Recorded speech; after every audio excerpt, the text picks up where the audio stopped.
വന്ന കീർത്തനം അത് ഈ ലോകത്തിനപ്പുറത്തേക്ക് പോയിക്കൊണ്ടിരിക്കുന്ന എന്തോ ഒന്നായി പെട്ടെന്ന് അവർക്ക് തോന്നി. ഇവിടെ ഇതാ ഒരു യാത്ര പുറപ്പെടാനുള്ള മറ്റൊരവസരം കൂടി സമാഗതമാകുന്നു. അവർ വളരെ താല്പര്യത്തോടെ ആ താളധാരയിൽ മുഴുകാൻ തുടങ്ങി. തങ്ങളുടെ മനസ്സുകളെ അടിയറ വെച്ചുകൊണ്ട് സങ്കീർത്തനത്തിന്റെ മൂല്യം എത്ര അമിതമായാലും അത് നേടിയെടുക്കുവാൻ വേണ്ടി അതിന്റെ അതിർവരമ്പുകൾ തേടിപ്പോകാനും തയ്യാറായിരുന്നു. അവരിൽ മിക്കവാറും എല്ലാവരും തന്നെ ആ മന്ത്രത്തെ ഉപനിഷത്തുകളിലെ നിഗൂഢ തത്വങ്ങളോടും ഗീതയോടും ബന്ധപ്പെടുത്തിയിരുന്നു. ഗൂഢാത്മകമായ വാക്കുകൾ കൊണ്ട് അവർ അതിനെ അനശ്വരമായ ആത്മാവ്, മായയെ അതിജീവിക്കുക എന്നിങ്ങനെ വിശേഷിപ്പിച്ചിരുന്നു. പക്ഷെ എന്തു തന്നെയായാലും ഈ ഭാരതീയ മന്ത്രം ഇവിടെ ആവശ്യമുള്ളതാണ്. അവർ ചിന്തിച്ചു, ഇതിന്റെ അലകൾ ഞങ്ങളെ വളരെ ദൂരത്തിലും ഉയരത്തിലും വഹിക്കട്ടെ. നമുക്കിതിനെ സ്വീകരിക്കാം. അതിന്റെ പ്രഭാവം നമുക്ക് ഉണ്ടാവട്ടെ എന്ന് എന്ത് വില കൊടുത്തു അത് നേടിയെടുക്കാൻ നമ്മൾ പ്രാപ്തരാകണം. കീർത്തനം തികച്ചും ലളിതവും സ്വാഭാവികവും ഇമ്പമുള്ളതുമായിരുന്നു. ആർക്കും അതുകൊണ്ട് ഒരു വിഷമവും വരാൻ പോകുന്നില്ല. അങ്ങനെ ആ മന്ത്രം അതിൻ്റെതായ ഒരു ഔന്നത്യം പുലർത്തുകയും ചെയ്തിരുന്നു. ഭക്തിവേദാന്ത സ്വാമി ആന്തരികമായ ഹർഷോന്മാദത്തോടെ കീർത്തനങ്ങൾ മുഴുകുന്നതോടൊപ്പം തന്റെ ചില തരക്കാരായ അനുയായികളെ നിരീക്ഷിക്കുകയും ചെയ്തു. അദ്ദേഹം ഇപ്പോൾ ഈ പുതിയ ഭൂമിയിൽ തന്റെ പ്രവർത്തനങ്ങൾക്ക് തുടക്കം കുറിക്കുകയായിരുന്നു. കരതാളങ്ങൾ മുഴക്കവേ ഹരേ കൃഷ്ണ മന്ത്രത്തിന്റെ ധ്വനി ആ സായാഹ്നത്തെ ആകെ ശബ്ദായമാനമാക്കി. ചെല്ലലും ഏറ്റുചൊല്ലലും അവിടെ അലയടിച്ചു. ചില അയൽക്കാരിൽ അത് അസ്വസ്ഥത ഉളവാക്കി. പെർട്ടോറിക്കൽ കുട്ടികൾ വളരെ ആകൃഷ്ടരായി വാതിൽക്കലും ജാലകത്തിലും വന്ന് നോക്കി നിന്നു. അങ്ങനെ സമയം സന്ധ്യയായി. മന്ത്രം മറുനാടനായിരുന്നുവെങ്കിലും ഒരു സ്വാമി ഈശ്വരനെ സ്തുതിച്ചുകൊണ്ടുള്ള ഒരു പുരാതന പ്രാർത്ഥനാഗാനം ആലപിക്കുകയാണെന്ന് ആർക്കും മനസ്സിലാക്കാൻ കഴിയും. ഇത് റോക്ക് സംഗീതമോ ജാസ് സംഗീതമോ ആയിരുന്നില്ല. ഒരു ധർമ്മം പരസ്യമായി അനുഷ്ഠിച്ചു കാണിക്കുന്ന ഒരു ദിവ്യ പുരുഷനായിരുന്നു സ്വാമിജി. എന്നാൽ ഈ കാഴ്ച വിചിത്രമായിരുന്നുവെന്ന് പറയാതെ വയ്യ. ഒരു വൃദ്ധനായ സ്വാമിജി പുരാതനമായ ഒരു മന്ത്രത്തെ കീർത്തനം ചെല്ലുകയും ആ മുറി നിറയെയുള്ള അമേരിക്കൻ ഹിപ്പുകൾ അത് ഏറ്റുപാടുകയും ചെയ്യുന്നു. ഭക്തിവേദാന്ത സ്വാമി കീർത്തനം തുടർന്നു മുണ്ഡനം ചെയ്യപ്പെട്ട ശിരസ്സുയർത്തി ഒരു വശത്തേക്ക് അല്പമൊന്ന് ചരിച്ച് ശരീരം വികാരാവേശത്താൽ വിറകൊള്ളുമാറ് പരിശുദ്ധ ഭക്തിയിൽ ലയിച്ച ആത്മവിശ്വാസത്തോടെ ആ മന്ത്രം ചൊല്ലിയപ്പോൾ കൂടെ ഉണ്ടായിരുന്നവർ അത് ഏറ്റുപാടി. മുന്നിലുള്ള ജാലകത്തിനടുത്തും തുറന്നിട്ട വാതിലിനടുത്തും കൂടുതൽ വഴിയാത്രക്കാർ ആകൃഷ്ടരായി വന്നു. ചിലർ കളിയാക്കി ചിരിച്ചു. എന്നാൽ അതിനെ വെല്ലുന്ന വിധത്തിൽ ഉച്ചത്തിലായിരുന്നു ആ സങ്കീർത്തനം. കീർത്തനത്തിന്റെ ശബ്ദത്തിനിടയ്ക്ക് കാർഹോണുകൾ പോലും ആ സബരിയയിലെ ഒരു പതിഞ്ഞ സ്വരം പോലെ ഒറ്റപ്പെട്ടു നിന്നു. മോട്ടോർ വാഹനങ്ങളുടെ ഒച്ചയും ട്രക്കുകളുടെ ഇരമ്പലും എല്ലാം അവിടെ തുടർന്നുകൊണ്ടേയിരുന്നു. എന്നാൽ ഇപ്പോൾ ശ്രദ്ധിക്കപ്പെടാത്ത അകലത്തിലെന്ന പോലെ അനുഭവപ്പെട്ടു. ആ ശൂന്യമായ മുറിയിലെ മങ്ങിയ വൈദ്യുതി ദീപത്തിന്റെ കീഴിൽ കൂടിയിരുന്ന ആ ജനസമൂഹം തങ്ങളുടെ നേതാവിനെ പിന്തുടർന്ന് കീർത്തനങ്ങൾ പാടി. ദുർബലവും മടിച്ചുള്ളതുമായ പല്ലവിയിൽ നിന്ന് ക്രമേണ ഏറെക്കുറെ ശബ്ദങ്ങളുടെ ഒരു ലയമായി അത് വളർന്നു.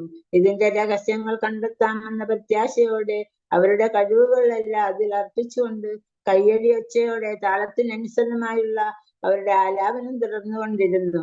5 നിമിഷ നേരത്തേക്കുള്ള ഒരു പ്രകടനം കാഴ്ചവെക്കൽ അല്ലായിരുന്നു സ്വാമിജിയുടെ ഉദ്ദേശം. ആ നിമിഷങ്ങളിലേക്കെങ്കിലും അദ്ദേഹം അവരുടെ നേതാവും ഏതോ അജ്ഞാതമായ മേഖലയിൽ അവരുടെ ഒരു മാർഗദർശകനും ഒക്കെയായി. ഹോവാർഡും കെയ്ത്തും കൽക്കട്ടയിലെ ഏതോ കീർത്തന പരിപാടിയിൽ പങ്കെടുക്കാൻ ശ്രമിക്കവേ പോലും അവരെ ആരും ശ്രദ്ധിക്കാൻ കൂട്ടാക്കിയിരുന്നില്ല. പക്ഷെ ഇവിടുത്തെ സത്യസ്ഥിതിയിൽ ഒരു യഥാർത്ഥ സ്വാമിയുടെ സാന്നിധ്യത്തിൽ ഇത്തരത്തിലുള്ള കീർത്തനം മുമ്പൊരിക്കലും ലോവർ ഈസ്റ്റ് സൈഡിലെ ജനങ്ങളുടെ ഇടയിലേക്ക് നേരിട്ട് ഇതുപോലെ ഒഴുകി വന്നിരുന്നില്ല. അവരുടെ മനസ്സ് നിറയെ ഈശ്വരന്റെ മുഖം ദർശിക്കുവാനുള്ള വിഭ്രാന്തജനകമായ ആവേശം നിറഞ്ഞ അഭിവാഞ്ചയും ഹൈന്ദവ പ്രബോധനങ്ങളെ സംബന്ധിച്ച വിചിത്ര ഭാവങ്ങളും ദർശനങ്ങളുമായിരുന്നു. കൂടാതെ അത് ഈശ്വരൻ അവ്യക്തമായ ജ്യോതിസ് മാത്രമാണെന്ന യുക്തിവിചാരവും അവർക്കുണ്ടായിരുന്നു. ഭക്തിവേദാന്ത സ്വാമി ഇത്തരത്തിലുള്ള ഒരു ജനവിഭാഗത്തെ ബോവറിയിലും അഭിമുഖീകരിച്ചിരുന്നു എന്ന് മാത്രവുമല്ല, അവർ ഈ മന്ത്രത്തെ അതർഹിക്കുന്ന നിഷ്ഠാപൂർവമായ ഭക്തിയോടെയും ജ്ഞാനത്തോടെയും അല്ല കീർത്തനം ചെയ്തതെന്ന് അദ്ദേഹത്തിന് അറിയാമായിരുന്നു. എങ്കിലും അദ്ദേഹം അവരെ അവരുടേതായ രീതിയിൽ തന്നെ ചൊല്ലാൻ അനുവദിച്ചു. കാലത്തിന്റെ പോക്കിനനുസരിച്ച് ഈ ആത്മീയ ശബ്ദത്തോടുള്ള അവരുടെ സമർപ്പണവും ശുദ്ധീകരണവും പ്രബുദ്ധതയും കൂടാതെ ഹരേ കൃഷ്ണ കീർത്തനത്തിലും ശ്രവണത്തിലുമുള്ള ഹർഷോന്മാദവും ഉളവാകുമെന്ന് അദ്ദേഹം കരുതി. അദ്ദേഹം കീർത്തന അവസാനിപ്പിച്ചു. ആ സങ്കീർത്തനം ലോകത്തെ പുറകിലേക്ക് ഒതുക്കിയിരുന്നു. പക്ഷെ ഇപ്പോൾ വീണ്ടും ലോവർ ഈസ്റ്റ് സൈഡ് ഒരു തിരിച്ചുവരവ് നടത്തി. വാതിൽക്കൽ വന്ന് നിൽക്കുന്ന കുട്ടികൾ വീണ്ടും പിറുപിറുക്കാനും ചിരിക്കാനും തുടങ്ങി. കാറുകളും ട്രക്കുകളും ഉണ്ടാക്കുന്ന ഇരമ്പൽ വീണ്ടും ഒരിക്കൽ കൂടി കേട്ടു തുടങ്ങി. തൊട്ടടുത്ത വസതിയിൽ നിന്ന് ഒരു ശബ്ദം കേട്ടു. നിശബ്ദത പാലിക്കുക. ഇപ്പോൾ മണി 7:30. അരമണിക്കൂർ അങ്ങനെ കടന്നുപോയിരുന്നു. അദ്ദേഹത്തിന്റെ പ്രഭാഷണം വളരെയധികം ആധികാരികമായിരുന്നുവെങ്കിലും അക്ഷമരായ ചെറുപ്പക്കാരെ സംബന്ധിച്ചിടത്തോളം അത്യന്തം തത്വശാസ്ത്ര അധിഷ്ഠിതമായിരുന്നു. ചിലർക്ക് അത് ഉൾക്കൊള്ളാൻ കഴിഞ്ഞിരുന്നില്ല. അവർ സ്വാമിജി സംസാരിച്ചു തുടങ്ങുമ്പോൾ തന്നെ അപമര്യാദ കാട്ടി എഴുന്നേറ്റ് വാതിൽക്കൽ പോയി ഷൂസ് ധരിച്ച് തെരുവിലേക്ക് ഇറങ്ങുന്നു. മറ്റു ചിലർ പാട്ട് അവസാനിപ്പിച്ചാൽ ഉടൻ സ്ഥലം വിട്ടു കഴിയും. എന്തായാലും ഇതായിരുന്നു അദ്ദേഹത്തിന്റെ ഏറ്റവും നല്ല അനുയായി വൃന്ദം. ബോവറിയിലെ ശ്രോതാക്കളിൽ ചിലരും ഇവിടെ സന്നിഹിതരായിരുന്നു. മോട്ട് സ്ട്രീറ്റിൽ നിന്നുള്ള ചെറുപ്പക്കാരും അവിടെ ഉണ്ടായിരുന്നുണ്ട്. അവർ ഒരു യഥാർത്ഥ ഗുരുവിനെ തേടുകയായിരുന്നു. ആ സംഘത്തിലെ പലരും ഭഗവത്ഗീത വായിച്ചിട്ടുള്ളവരാണ്. എന്നാൽ അവർ ആ പ്രഭാഷണം കേൾക്കാനും മടിച്ചില്ല. തങ്ങൾക്ക് ഇത്രകാലം വായിച്ചതിൽ നിന്ന് ഭഗവത്ഗീത മനസ്സിലായില്ലെന്ന് പറയാനും മടിച്ചില്ല. അദ്ദേഹത്തിന്റെ വാതിലിനപ്പുറം ചൂടുള്ളതും ശബ്ദമാനവുമായ മറ്റൊരു ജൂലൈയിലെ സായാഹ്നമായിരുന്നു. കുട്ടികൾ വേനൽക്കാല അവധിയാണ്. നേരമിരട്ടുന്നത് വരെ അവരിപ്പോൾ തെരുവിലാണ് കഴിയുന്നത്. തൊട്ടടുത്തായി ഒരു വലിയ നായ കുരയ്ക്കുന്നുണ്ടായിരുന്നു. റൗ റൗ റൗ. വാഹന ഗതാഗതം തുടർച്ചയായ ഇരമ്പൽ ഉളവാക്കുന്നു. ജാലകത്തിന് തൊട്ടപ്പുറത്ത് ചെറിയ പെൺകുട്ടികൾ ഒച്ച വയ്ക്കുന്നു. ഇതെല്ലാം പ്രഭാഷണത്തെ വളരെയേറെ ദുഷ്കരമാക്കുന്നു.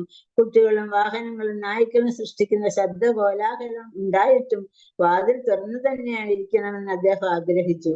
ആരെങ്കിലും വാതിൽ അടയ്ക്കുകയാണെങ്കിൽ അദ്ദേഹം ചോദിക്കും, എന്തിനാ അത് അടച്ചത്? ഇനിയും കൂടുതൽ ആളുകൾ അകത്തേക്ക് വന്നേക്കാം. അങ്ങനെ അചഞ്ചല മനസ്സോടെ അദ്ദേഹം സംസ്കൃത ശ്ലോകങ്ങൾ ഉദ്ധരിച്ചും ആശയവിവരണം നടത്തിയും തന്റെ ശ്രോതാക്കളുടെ മനസ്സിനെ സ്പർശിച്ചുകൊണ്ടും തന്റെ അടിയന്തര സന്ദേശം വിവരിച്ചുകൊണ്ടും പ്രഭാഷണം തുടർന്നു. അതേസമയം ആ അനുഭാവരഹിതമായ അപസ്വരം അദ്ദേഹത്തിന്റെ ഓരോ വാക്കിനോടും മത്സരിച്ചു കൊണ്ടിരുന്നു. റൗ റൗ റൗ. ഈ അന്നൊക്കെ അലറി വിളിക്കുന്ന കൊച്ചു ബാലികമാർ ആ ബ്ലോക്കിനെ ആകെ അസ്വസ്ഥമാക്കിയിരുന്നു. കുറച്ചകലെയായി ഒരു മനുഷ്യൻ തന്റെ ജനാല വഴി ഇവിടെ നിന്ന് പുറത്തേക്ക് പോവുക എന്ന് ആക്രോശിച്ചുകൊണ്ടിരുന്നു. ഭക്തിവേദാന്ത സ്വാമി അവരോട് ശബ്ദമുണ്ടാക്കാതിരിക്കാൻ പറയുന്നു. റോയ്, ആ ക്ഷേത്രത്തിൽ ഉണ്ടായിരുന്ന ചെറുപ്പക്കാരിൽ ഒരാൾ കുട്ടിയെ തുരത്തി ഓടിക്കുന്നുണ്ട്. ഭക്തിവേദാന്ത സ്വാമി, ശരിയാണ്, ഈ കുട്ടികൾ നമ്മെ ബുദ്ധിമുട്ടിക്കുകയാണ്. റോയ്, അതെ, അത് തന്നെയാണ്. ആ മനുഷ്യൻ ഇപ്പോൾ തന്നെ തുരത്തുന്നുണ്ട്. ഭക്തിവേദാന്ത സ്വാമി, അവരെന്ത് ബഹളങ്ങളാണ് ഉണ്ടാക്കുന്നത്? റോയ്, അതെ, അതാ അയാൾ അവരെ ഓടിക്കുന്നത്. ആ മനുഷ്യൻ കുട്ടികളെ ഓടിക്കുകയാണ്. പക്ഷെ അവർ വീണ്ടും തിരിച്ചു വരും. ആർക്കും ആ കുട്ടികളെ ആട്ടി ഓടിക്കാൻ സാധ്യമല്ല. അവർ ഈ തെരുവിന്റെ തന്നെ സന്തതികളാണ്. ആ നായയാണെങ്കിൽ ഒരിക്കലും അതിന്റെ കുര നിർത്തുകയുമില്ല. കൂടാതെ ആർക്കാണ് ഈ വാഹനങ്ങളെ തടയുവാൻ കഴിയുന്നത്? കാറുകൾ എപ്പോഴും അവിടെ ഉണ്ടാകും. ശ്രീലപ്രഭുപാദ ആ കാറുകളെ ഒരു ഉദാഹരണമായി ഇവിടെ വിവരിക്കുകയാണ്. എപ്പോഴാണ് ഒരു കാർ നിമിഷത്തിലേക്കെങ്കിലും നമ്മുടെ ദൃഷ്ടിയിലേക്ക് കടന്നു വരുന്നത്? അപ്പോൾ അതിനു മുൻപ് അസ്തിത്വമില്ലായിരുന്നു എന്ന് നാം ഒരിക്കലും ചിന്തിച്ചിരുന്നില്ല. അതുപോലെ തന്നെ അത് നമ്മുടെ വീക്ഷണഗതിയിൽ നിന്ന് മറഞ്ഞു കഴിയുമ്പോൾ അതിന്റെ നിലനിൽപ്പിന് അവസാനിക്കുന്നു എന്നും നാം ചിന്തിക്കുന്നില്ല. അതുപോലെ എപ്പോഴാണ് ഭഗവാൻ ശ്രീകൃഷ്ണൻ ഈ ഗ്രഹത്തിൽ നിന്ന് മറ്റൊന്നിലേക്ക് പോകുന്നത് എന്ന് നമ്മൾ പറയുന്നുവോ, അപ്പോൾ അദ്ദേഹത്തിന് നിലനിൽപ്പില്ല എന്ന് പറയുന്നതിൽ അർത്ഥമില്ല. അതൊരു തോന്നൽ മാത്രമാണ്. യഥാർത്ഥത്തിൽ അദ്ദേഹം നമ്മുടെ വീക്ഷണത്തിൽ നിന്നും മറഞ്ഞു എന്നേ ഉള്ളൂ. ശ്രീകൃഷ്ണനും അദ്ദേഹത്തിന്റെ അവതാരങ്ങളും ഭൗതിക സൃഷ്ടിയുടെ അസംഖ്യം പ്രപഞ്ചങ്ങളിലൊട്ടാകെ അസംഖ്യങ്ങളായ ലോകങ്ങളിൽ തുടരെ തുടരെ പ്രത്യക്ഷനാവുകയും അപ്രത്യക്ഷമാവുകയും ചെയ്തുകൊണ്ടേയിരുന്നു. ഭക്തിവേദാന്ത സ്വാമി പറയുന്ന ഓരോ വാക്കിനുമൊപ്പം അലറിയും ഇരച്ചും കാറുകൾ സദാ കടന്നുപോയിക്കൊണ്ടിരിക്കുന്നു. വാതിൽ തുറന്നിട്ടിരിക്കുകയാണ്. അദ്ദേഹമാണെങ്കിൽ കാർബൺ മോണോക്സൈഡിന്റെയും ടാർ തരികളുടെയും ശബ്ദമുണ്ടാക്കുന്ന ടയറുകളുടെയും തുടർച്ചയായ ഗതാഗത തരംഗങ്ങളുടെയും മധ്യത്തിലാണ് സ്ഥിതി ചെയ്യുന്നത്. മഹാത്മാക്കളായ ഭക്തന്മാരും ഋഷികളും കൃഷ്ണാവബോധത്തെ കുറിച്ച് ചർച്ച ചെയ്യുവാൻ യുഗാന്തരങ്ങളായി സമ്മേളിച്ചു പോരുന്ന തന്റെ വൃന്ദാവനത്തിലെ യമുനാ തീരത്തു നിന്ന് ദീർഘദൂരം താണ്ടി വന്നിരിക്കുകയാണ് അദ്ദേഹം. എന്നാൽ തന്റെ ശ്രോതാക്കൾ ഈ അവസ്ഥയിലായതുകൊണ്ട് അദ്ദേഹം ഈ സെക്കൻഡ് അവന്യൂവിലെ ഇരമ്പിപ്പായുന്ന വാഹന പ്രവാഹത്തിനെ ഓർത്ത് ആ കാലാതീതമായ സന്ദേശത്തെ ഉച്ചത്തിൽ ഉദ്ഘോഷിക്കുന്നതായി വന്നെത്തിയിരിക്കുകയാണ്.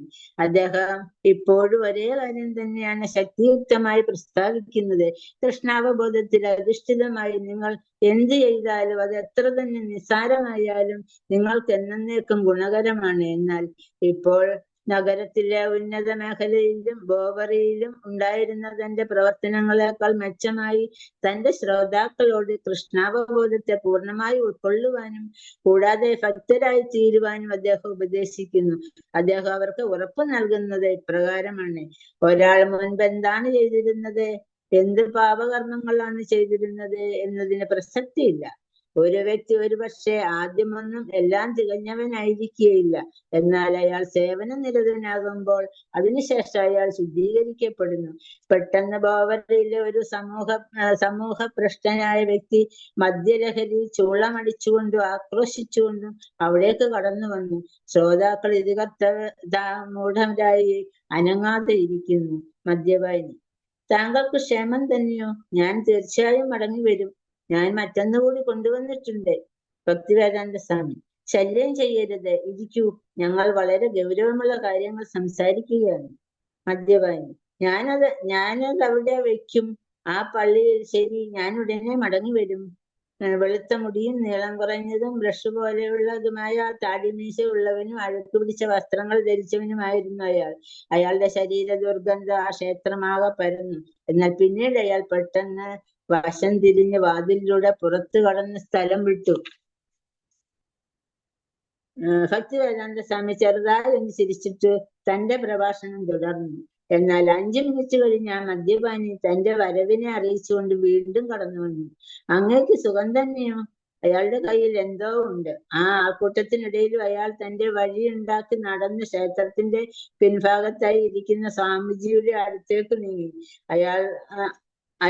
അവിടെ അയാൾ ടോയ്ലറ്റ് റൂം തുറന്ന് ടോയ്ലറ്റ് പേപ്പറിന്റെ ഒരു ചുരുൾ വെച്ചിട്ട് അതിലെ വാതിലടച്ചു. അതിനുശേഷം സിങ്കിലേക്ക് തിരിച്ച് അതിന്റെ മുകളിലായി കുറെ പേപ്പർ ടവലുകളും താഴെയായി ടോയ്ലറ്റ് പേപ്പറിന്റെ 2 ചുരുളുകളും കുറെ കൂടി പേപ്പർ ടവലുകളും വെച്ചു. അതിനുശേഷം അയാൾ നിവർന്ന് സ്വാമിജിയുടെ ശ്രോതൃവൃന്ദത്തിന്റെയും നേരെ തിരിഞ്ഞു. സ്വാമിജി അപ്പോൾ അയാളെ ഉറ്റു നോക്കിക്കൊണ്ട് ചോദിച്ചു: എന്താ ഇത്? ആ വൃത്തികെട്ട മനുഷ്യൻ ഇപ്പോൾ നിശബ്ദനാണ്. അയാൾ തന്റെ ജോലി പൂർത്തിയാക്കി കഴിഞ്ഞു. ഇപ്പോൾ വാതിൽക്കലേക്ക് നീങ്ങുന്ന തന്റെ സന്ദർശകരോട് നന്ദി പറഞ്ഞുകൊണ്ട് സ്വാമി ചിരിക്കാൻ തുടങ്ങി. നന്ദി, വളരെ നന്ദി. അയാൾ പുറത്തേക്ക് പോയി. നോക്കൂ, ഭക്തിവേദാന്ത സ്വാമി വീണ്ടും തന്റെ പ്രസംഗത്തിലേക്ക് മടങ്ങി വന്നു തന്റെ ശ്രോതാക്കളെ അഭിസംബോധന ചെയ്യുവാൻ തുടങ്ങി. നോക്കൂ, എന്തെങ്കിലും ഒരു സേവനം ചെയ്യുക എന്നത് പ്രകൃതിദത്തമായ ഒരു പ്രവണതയാണ്. അയാൾ ശരിക്കും സ്വബോധത്തിലല്ല. എന്നിട്ടും ഇവിടെ എന്തോ ഉണ്ടെന്നും ഞാൻ എന്തെങ്കിലും സേവനം ചെയ്യണമല്ലോ എന്നും അയാൾ ചിന്തിക്കുന്നു. ഇത് എത്ര സ്വാഭാവികമാണെന്ന് നോക്കൂ. ഇത് പ്രകൃതിദത്തവുമാണ്. സദസ്സിലുള്ള ചെറുപ്പക്കാർ പരസ്പരം നോക്കി. ഇത് യഥാർത്ഥത്തിൽ വളരെ അകലെയുള്ള ഒരു ബാഹ്യമേഖലാ സഞ്ചാരമാണ്. ആദ്യം പിത്തളയിലുള്ള കരതാളം ഉപയോഗിച്ചുള്ള കീർത്തനം. അതിനുശേഷം അദ്ദേഹം ഭഗവാൻ കൃഷ്ണനെ കുറിച്ച് സംസാരിച്ചു തുടങ്ങി. അപ്പോൾ അദ്ദേഹം ബുദ്ധനെ പോലെയാണ് തോന്നിച്ചിരുന്നത്. അപ്പോൾ ഈ തെമ്മാടിയുടെ ഭ്രാന്തമായ പെരുമാറ്റവും. എന്നാൽ അപ്പോഴും സ്വാമി ശാന്തനായി കാണപ്പെട്ടു. അദ്ദേഹം യഥാർത്ഥത്തിൽ വളരെ ശാന്തനാണ്. നിർഭയനായി തന്റെ ആസനത്തിൽ ഉപവിഷ്ടനായി അദ്ദേഹം ആത്മാവിനെ കുറിച്ചും നാമെല്ലാം ഭക്തിയുത പാഠങ്ങൾ പഠിക്കുന്നതിനെ കുറിച്ചും സംസാരിച്ചു കൊണ്ടിരുന്നു. ആ മദ്യപാനിയെ പോലും നമുക്ക് ഈ വഴിക്ക് നയിക്കാം എന്ന് അദ്ദേഹം പറയുന്നുണ്ടായിരുന്നു. 1 മണിക്കൂറിന് ശേഷം നായ്ക്കൾ വീണ്ടും കുര തുടർന്നു. കുട്ടികളെല്ലാം ചിരിച്ചുകൊണ്ടേയിരുന്നു. ചില ചോദ്യങ്ങൾക്ക് ഉത്തരം പറയുന്നതിന് ശേഷം സ്വാമിജി വീണ്ടും കീർത്തനം ആരംഭിച്ചു. ലോവർ ഈസ്റ്റ് സൈഡിലെ ജീവിതം വീണ്ടും മറ്റൊരു ലോകത്തിനായി ഒഴിഞ്ഞു മാറുന്നു. കീർത്തനം ആരംഭിച്ചു. പിത്തള കരതാളങ്ങളുടെ അകമ്പടിയോടെ ഭക്തിവേദാന്ത സ്വാമിയുടെ ശബ്ദം ഈ ഇമ്പമാർന്ന ഗാനത്തെ മുന്നോട്ട് നയിച്ചു. ശ്രോതാക്കൾ അത് ഏറ്റുപാടി. അരമണിക്കൂറോളം നീണ്ട കീർത്തനം അതിനുശേഷം നിലച്ചു. ശ്രോതാക്കൾ സ്വാമിജിയുടെ മുന്നിലിരിക്കുമ്പോൾ ഒരു യുവാവ് ഒരു ആപ്പിളും തടി കൊണ്ടുള്ള ഒരു പാത്രവും ഒരു കത്തിയും കൊണ്ടുവന്നു. സദസ്സ് മിക്കവരും പുതിയ ഒരു മയക്കുമരുന്നാണെന്ന രീതിയിൽ കീർത്തനത്തിന്റെ അനന്തരഫലങ്ങളെ വിശകലനം ചെയ്തുകൊണ്ട് നോക്കിയിരുന്നു. സ്വാമിജി ആപ്പിൾ ആദ്യം 2ആയും പിന്നെ 4ആയും പിന്നെ 8ആയും അങ്ങനെ ധാരാളം കഷ്ണങ്ങളാകുന്നത് വരെ മുറിച്ചു. അദ്ദേഹം സ്വയം ഒരു കഷ്ണം എടുത്തു. ഒരാളോട് ആ പാത്രം എല്ലാവരുടെയും അടുത്തേക്ക് കൊണ്ടുചെല്ലാൻ ആവശ്യപ്പെട്ടു. സ്വാമിജി തല പിന്നിലേക്ക് ചരിച്ച് വിദഗ്ധമായി വിരലുകൾ തന്റെ ചുണ്ടുകളെ സ്പർശിക്കാതെ ഒരു കഷ്ണം ആപ്പിൾ വായിലേക്ക് വെച്ചു. വായടച്ചുകൊണ്ട് അദ്ദേഹം അല്പം ഞെണഞ്ഞു. അതിനുശേഷം ചവച്ചിറക്കി. ആ സദസ്സിലെ അംഗങ്ങൾ ആപ്പിൾ കഷണങ്ങൾ കഴിച്ച് നിശബ്ദരായി നോക്കിയിരിക്കവേ അദ്ദേഹം തന്റെ പാദുകങ്ങൾ ധരിച്ച് ഒരു വശത്തേക്ക് വാതിലിലൂടെ പുറത്തേക്ക് പോയി. നമുക്ക് നമ്മുടെ സമിതിയെ ഇസ്കോൺ എന്ന് വിളിക്കാം, അദ്ദേഹം സോല്ലാസം പറഞ്ഞു. ആദ്യമായി ഈ പേര് പറഞ്ഞപ്പോൾ അദ്ദേഹം ഒരു കൊച്ചുകുട്ടിയുടെ ചാരുതയോടെ ചിരിക്കുകയായിരുന്നു. ബോവറയിൽ കഴിയവേ അദ്ദേഹം ആ വസന്തകാലത്തിൽ തന്നെ ഒരു സംഘടന രൂപീകരിക്കുന്നതിനുള്ള നിയമപരമായ ജോലികൾ ആരംഭിക്കുന്നു.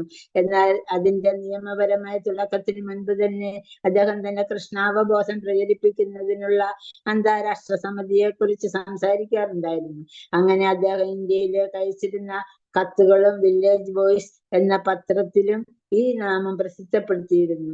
പാശ്ചാത്യർക്ക് കൂടുതൽ പരിചിതരായി തോന്നാനിടയുള്ള ഒരു സംജ്ഞ ഒരു സ്നേഹിതൻ നിർദ്ദേശിക്കുകയുണ്ടായി. ഈശ്വരാവബോധമുള്ള അന്താരാഷ്ട്ര സമിതി.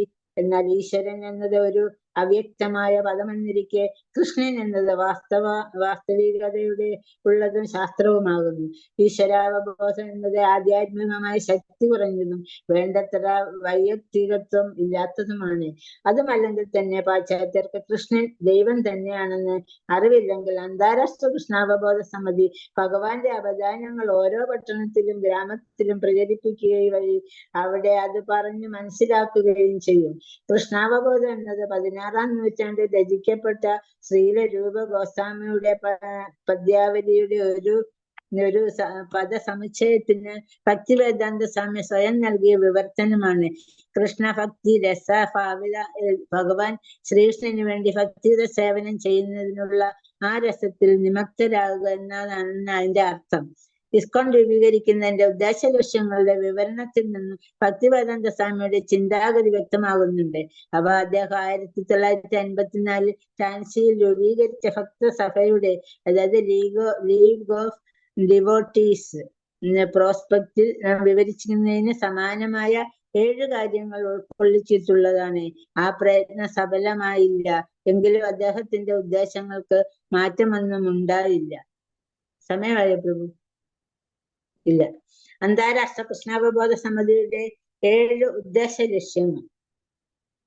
1. ജീവിതത്തിലെ ധാർമ്മിക മൂല്യങ്ങളുടെ അസന്തുലിതത്വം ലഘൂകരിക്കുന്നതിനും ലോകത്തിൽ യഥാർത്ഥ ഐക്യവും സമാധാനവും കൈവരിക്കുന്നതിനുമായി സമൂഹത്തിലൊട്ടാകെ ആധ്യാത്മിക ജ്ഞാനം വ്യവസ്ഥാപിതമായ രീതിയിൽ പ്രചരിപ്പിക്കുകയും എല്ലാ ജനങ്ങൾക്കും ആധ്യാത്മിക ജീവിതത്തിന്റെ മഹത്വത്തെ സംബന്ധിച്ച് അറിവ് പകർന്നു കൊടുക്കുകയും ചെയ്യുക. 2. ഭഗവത്ഗീതയിലും ശ്രീമദ് ഭാഗവതത്തിലും വെളിവാക്കപ്പെട്ടിട്ടുള്ള അതേ രീതിയിൽ കൃഷ്ണാവബോധം പ്രചരിപ്പിക്കുക. 3. സമിതിയിലെ അംഗങ്ങളെ പരസ്പരം ഒരുമിപ്പിക്കുകയും മൂലസത്വമായ കൃഷ്ണനിലേക്ക് അടുപ്പിക്കുകയും ചെയ്യുക വഴി അംഗങ്ങൾക്കിടയിലും മനുഷ്യ സമൂഹത്തിലൊട്ടാകെയും ഓരോ ജീവാത്മാവും ഭഗവാന്റെ, അതായത് കൃഷ്ണന്റെ ഗുണവിശേഷങ്ങളെ വിഭിന്ന അംശങ്ങളാണെന്ന ആശയത്തെ പരിപോഷിപ്പിക്കുക. 4. ഭഗവാൻ ശ്രീ ചൈതന്യ മഹാപ്രഭുവിന്റെ ശിക്ഷാമൃതത്തിൽ പറയുന്നത് പോലെ സങ്കീർത്തന പ്രസ്ഥാനങ്ങൾ ആരംഭിക്കുകയും അവയെ പ്രോത്സാഹിപ്പിക്കുകയും ചെയ്യുക. 5. അംഗങ്ങൾക്കും സമൂഹത്തിന് ആകമാനം ആധ്യാത്മികമായ പ്രവർത്തനങ്ങൾക്ക് സൗകര്യപ്രദമായും പരമപുരുഷനായ കൃഷ്ണന് സമർപ്പിതമായതുമായ ഒരു പരിശുദ്ധ സങ്കേതം നിർമ്മിക്കുക.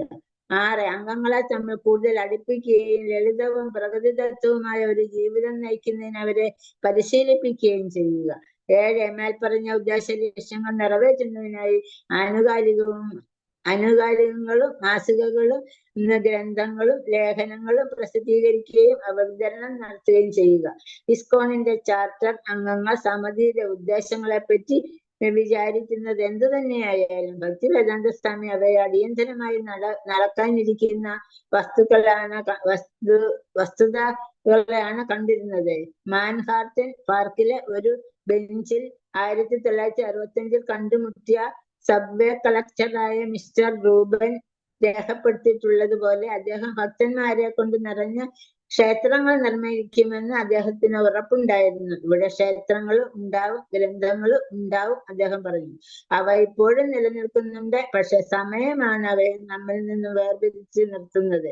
തന്റെ ആദ്യകാല അനുയായികളാരും തന്നെ ഇസ്കോൺ രൂപീകരണത്തിന്റെ പ്രമാണത്തിൽ ഒപ്പുവയ്ക്കുമ്പോൾ സ്വാമിജിയുടെ സ്വപ്നം സമീപകാലത്ത് തന്നെ സാക്ഷാത്കൃതമാകുമെന്ന് ഒരിക്കലും പ്രതീക്ഷിച്ചിരുന്നില്ല.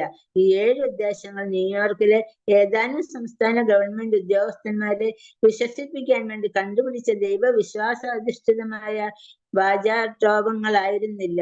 ആ ചാർട്ടറിൽ ഉണ്ടായിരുന്ന ഓരോ ഇനവും പ്രാവർത്തികമാക്കാനായിരുന്നു ഭക്തിവേദാന്ത സ്വാമിയുടെ ഉദ്ദേശം.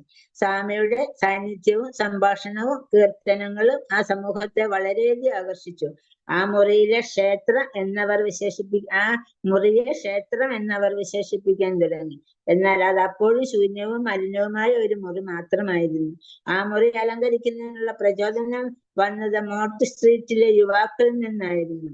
ഹോവാർഡ്, കെയ്സും വാലിയും സ്വാമിജി വൈകുന്നേരം കീർത്തനത്തിന് വരുമ്പോൾ അദ്ദേഹത്തിന് അത്ഭുതപ്പെടുത്തുമാറ് ഒരു പദ്ധതി തയ്യാറാക്കി. വാലി അവരുടെ അപ്പാർട്ട്മെന്റിലെ കർട്ടൻ അഴിച്ചെടുത്ത് അലക്കുക യന്ത്രത്തിലിട്ട് കഴുകി വൃത്തിയാക്കി അവയെ നീലലോഹിതമായ നിറത്തിൽ മുക്കിയെടുത്ത് മോർട്ട് സ്ട്രീറ്റിലെ ആ വസതി ഹോവാർഡും കെയ്ത്തും ഇന്ത്യയിൽ നിന്ന് കൊണ്ടുവന്ന പോസ്റ്ററുകളും ചിത്രങ്ങളും വലിയ പട്ടു തൊങ്ങലുകളും കൊണ്ട് അലങ്കരിച്ചു. യുവാക്കൾ തങ്ങളുടെ കയ്യിലുണ്ടായിരുന്ന ചിത്രങ്ങൾ സമാഹരിക്കുകയും പട്ടുതിരശീലകളും ധൂപക്കുറ്റികളും മറ്റും സാധാരണങ്ങളും നീല നിറത്തിലുള്ള ആ കർട്ടനുകൾക്കൊപ്പം അവിടേക്ക് കൊണ്ടുവരികയും അവിടെ അലങ്കരിക്കുകയും ചെയ്തു.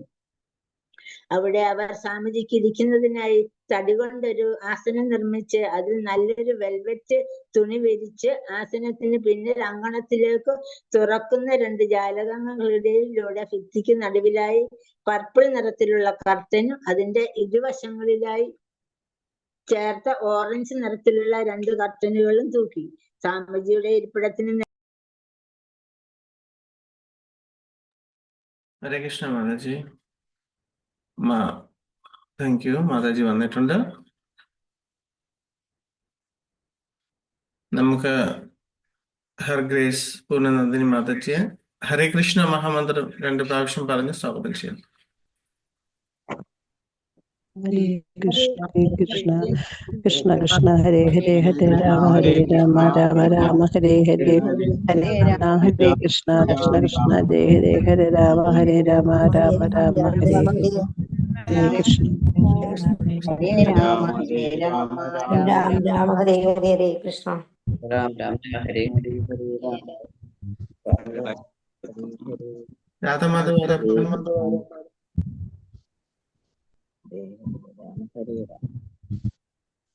ഹരേ കൃഷ്ണ പ്രഭു. രാധമാധവ Jaya കുഞ്ച Vihari Jaya രാധമാധവ Jaya കുഞ്ച Vihari Jaya Gopi ജനവല്ലഭ Jaya ഗിരിവരധാരി Jaya ഗിരിവരധാരി യശോദാനന്ദന വ്രജ ജനരഞ്ജന യശോദാനന്ദന വ്രജ ജനരഞ്ജന യശോദാനന്ദന വ്രജ ജനരഞ്ജന Yamuna തീരാവനചാരി Jaya Radha Madhava Jaya കുഞ്ച Vihari Hare Krishna, Hare Krishna, Krishna Krishna, Hare Hare, Hare Rama, Hare Rama, Rama Rama, Hare Hare, Hare Krishna, Hare Krishna, Krishna Krishna, Hare Hare. Hare Krishna Mataji. ഹരേ കൃഷ്ണ ഹരേ കൃഷ്ണ. തുടങ്ങാം മാതാജി. ശരി. ഹരേ കൃഷ്ണ. പ്രണാമം. ഹരേ കൃഷ്ണ. ജ്ഞാനതിമിരാന്തസ്യ ജ്ഞാനാഞ്ജനശലാകയാ ചക്ഷുരുന്മീലിതം യേന തസ്മൈ ശ്രീ ഗുരവേ നമഃ. ശ്രീചൈതന്യമനോഭീഷ്ടം സ്ഥാപിതം യേന ഭൂതലേ സ്വയം രൂപകഥാ മഹ്യം ദദാതി സ്വപദാന്തികം. വന്ദേഹം ശ്രീഗുരോ ശ്രീയുതാപദകമലം ശ്രീഗുരുन् വൈഷ്ണവാംശ്ച ശ്രീരൂപം സാഗ്രജാതം സഹഗണ രഘുനാഥാൻവിതം തം സജീവം സാദ്വൈതം സാവധൂതം പരിജന സഹിതം കൃഷ്ണ ചൈതന്യദേവം ശ്രീരാധാകൃഷ്ണ പാദാൻ സഹഗണ ലളിതാ ശ്രീ വിശാഖാന്വിതാംശ്ച പഞ്ചതത്വാത്മകം കൃഷ്ണം ഭക്തരൂപസ്വരൂപകം ഭക്താവതാരം ഭക്താഖ്യം നമാമി ഭക്തശക്തികം. നമോ വിഷ്ണുപാദായ കൃഷ്ണപൃഷ്ഠായ ഭൂതലേ ശ്രീമതേ ജയപതാക സ്വാമിൻ ഇതി നാമിനെ. നമോ ഓമാചാര്യപാദായ നിതായ കൃപപ്രദായിനെ ഗൗരകഥാധാമദായ നഗരഗ്രാമധാരിണേ. നമോ വിഷ്ണുപാദായ കൃഷ്ണപൃഷ്ഠായ ഭൂതലേ ശ്രീമതേ ഭക്തിവേദാന്ത സ്വാമിൻ ഇതി നാമിനെ. നമസ്തേ സരസ്വതേ ദേവേ ഗൗരവാണി പ്രചാരിണേ നിർവിശേഷ ശൂന്യവാദി പാശ്ചാത്യദേശധാരിണേ. ജയ ശ്രീകൃഷ്ണ ചൈതന്യ പ്രഭു നിത്യാനന്ദ ശ്രീ അദ്വൈത ഗദാധര ശ്രീവാസാദി ഗൗരഭക്തവൃന്ദ. മൂകം കരോതി വാചാലം ഭംഗും ലംഘയതേ ഗിരിം യത്കൃപാതമഹം വന്ദേ ശ്രീഗുരും ദീനതാരിണ. പരമാനന്ദമാധവം ശ്രീചൈതന്യമീശ്വരം കൃഷ്ണായ വാസുദേവായ ദേവകീ നന്ദനായ ച നന്ദഗോപകുമാരായ ഗോവിന്ദായ നമോ നമഃ. നീലാചല നിവാസായ നിത്യായ പരമാത്മനെ ശ്രീബലഭദ്ര സുഭദ്രാഭ്യാം ജഗന്നാഥായ ധേ നമഃ. ഹരേ കൃഷ്ണ കൃഷ്ണ കൃഷ്ണ ഹരേ ഹരേ, ഹരേ രാമ രാമ രാമ ഹരേ ഹരേ. ഓം നമോ ഭഗവതേ വാസുദേവായ. ഓം നമോ ഭഗവതേ വാസുദേവായ.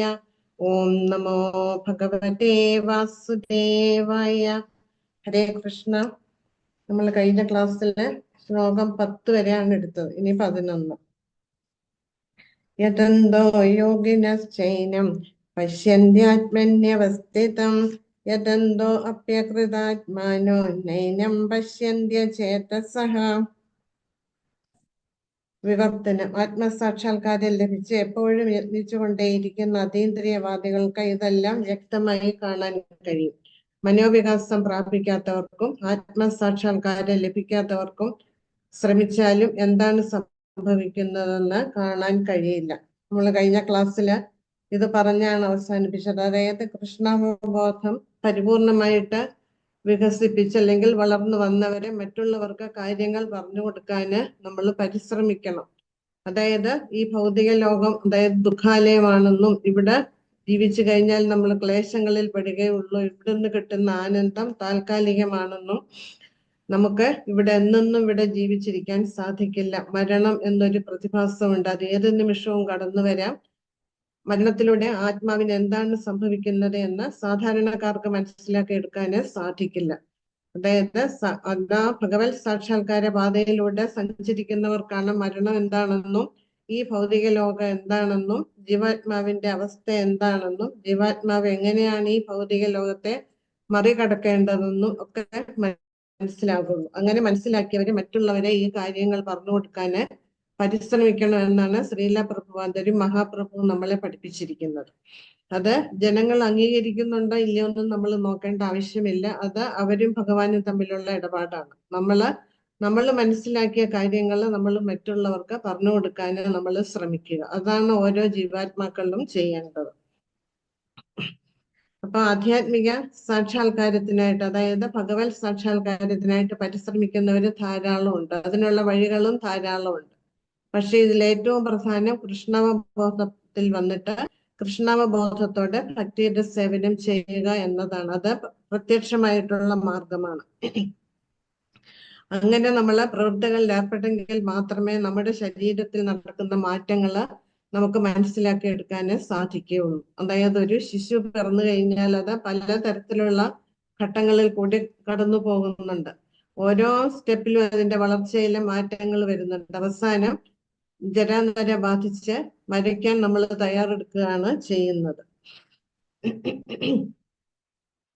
പക്ഷെ ഇതൊക്കെ മനസ്സിലാക്കി എടുക്കണമെങ്കിൽ നമ്മൾ ഭക്തിയോഗത്തിൽ വന്ന ഭക്തിയുടെ സേവനം പരിശീലിച്ചെങ്കിലേ ഈ മാറ്റങ്ങളെ കുറിച്ച് മനസ്സിലാക്കാൻ നമ്മൾക്ക് സാധിക്കുകയുള്ളൂ. അല്ലാതെ വേറെ ഏത് മാർഗത്തിൽ കൂടെ പോയാലും ജീവാത്മാവിനെ നേരിടേണ്ടി വരുന്ന ഈ സ്ഥാനാന്തരങ്ങൾ, അതായത് ദേഹാന്തര പ്രാപ്തിയെ കുറിച്ച് മനസ്സിലാക്കിയെടുക്കാൻ വ്യക്തമായിട്ട് നമുക്കൊരു ധാരണ കിട്ടാൻ വേറൊന്നും നമ്മളെ സഹായിക്കില്ല. അതിന് കൃഷ്ണാവബോധത്തിൽ തന്നെ വരണം. എങ്കിൽ മാത്രമേ നമുക്ക് യഥാർത്ഥ രീതിയിൽ നമ്മുടെ ശരീരത്തിനും എന്താണ് ജീവാത്മാവിനുണ്ടാകുന്ന മാറ്റങ്ങൾ, ജീവാത്മാവ് എങ്ങോട്ടേക്കാണ് പോകുന്നത് എന്നൊക്കെ മനസ്സിലാക്കാൻ നമുക്ക് സാധിക്കുകയുള്ളൂ. അപ്പൊ നമ്മളിത് മനസ്സിലാക്കി അതിനനുസരിച്ചിട്ട് നമ്മൾ പ്രവർത്തിക്കുകയാണെങ്കിൽ ഈ നമ്മളുടെ ജനന മരണമാകുന്ന പ്രക്രിയയ്ക്ക് വിരാമമിടാന് നമുക്ക് സാധിക്കും.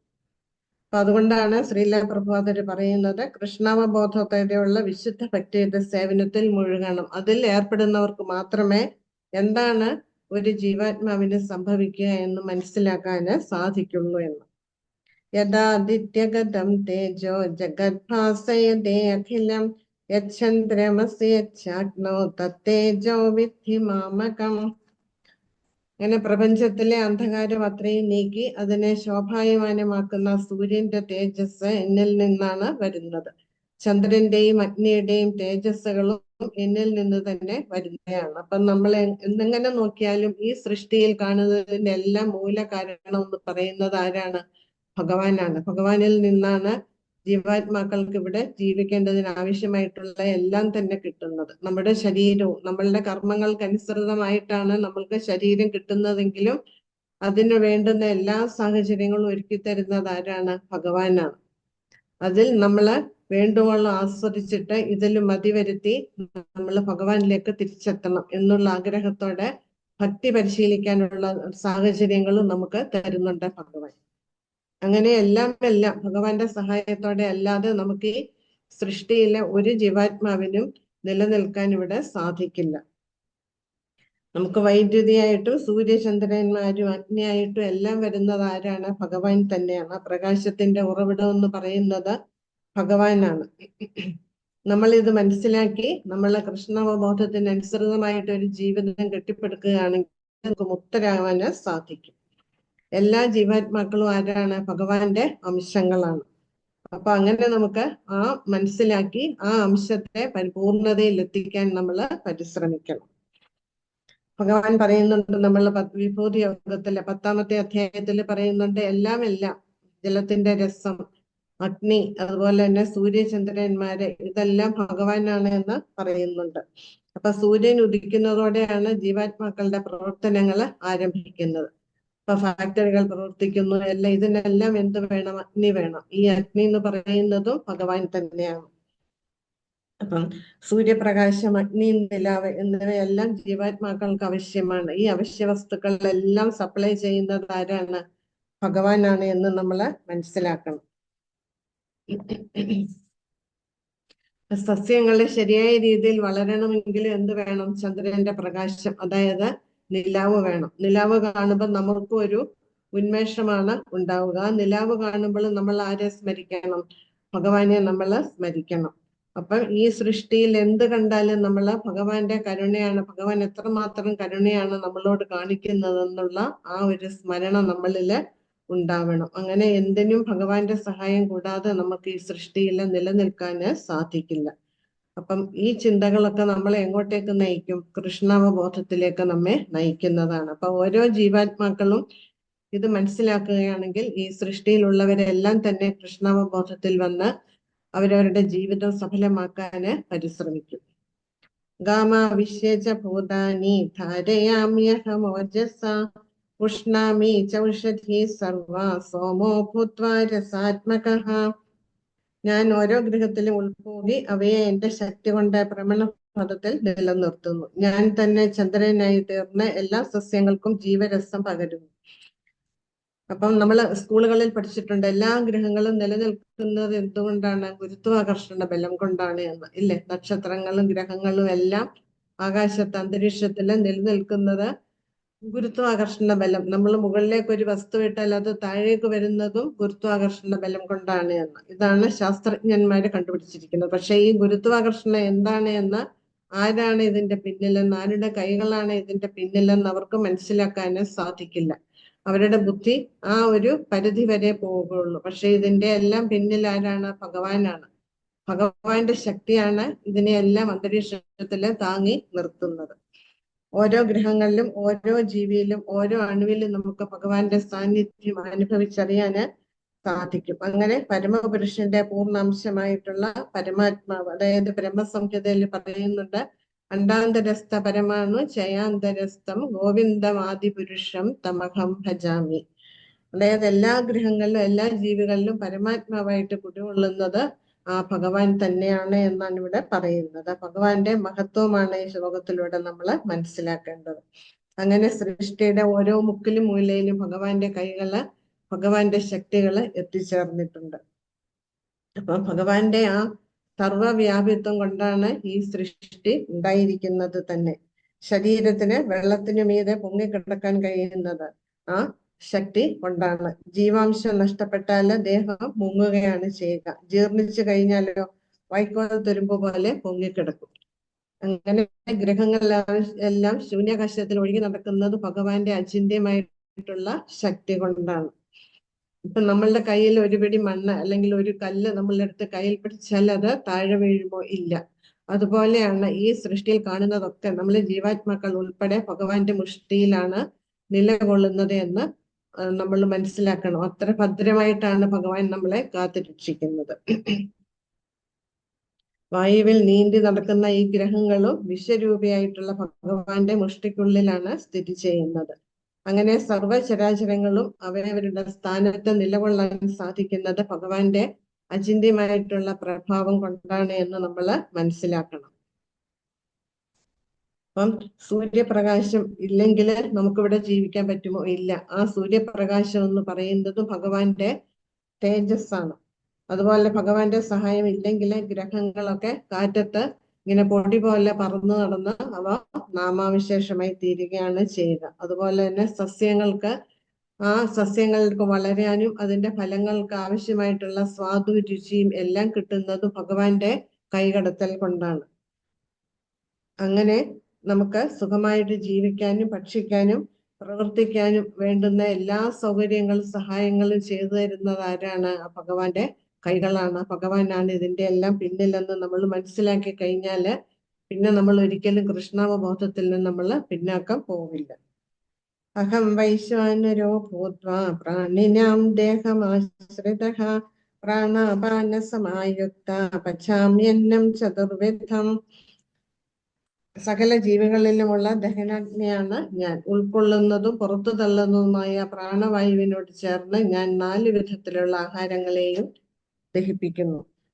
അപ്പൊ ഇവിടെ നമ്മൾ കഴിക്കുന്ന ഭക്ഷണ പദാർത്ഥങ്ങളിൽ പോലും ആരുടെ സാന്നിധ്യമുണ്ട്? ഭഗവാന്റെ സാന്നിധ്യമുണ്ട്. അതിനെ ദഹിപ്പിക്കുന്നതിന് ആവശ്യമായ ദഹനരസം എന്ന് പറയുന്ന ജഠരാഗ്നി, അതും ആരാണ്? ഭഗവാൻ തന്നെയാണ്. അതാണ് വൈശ്വാനരൻ. ആ വൈശ്വാനരൻ എന്ന് പറയുന്നതും ഭഗവാനാണ് എന്ന് നമ്മൾ മനസ്സിലാക്കണം.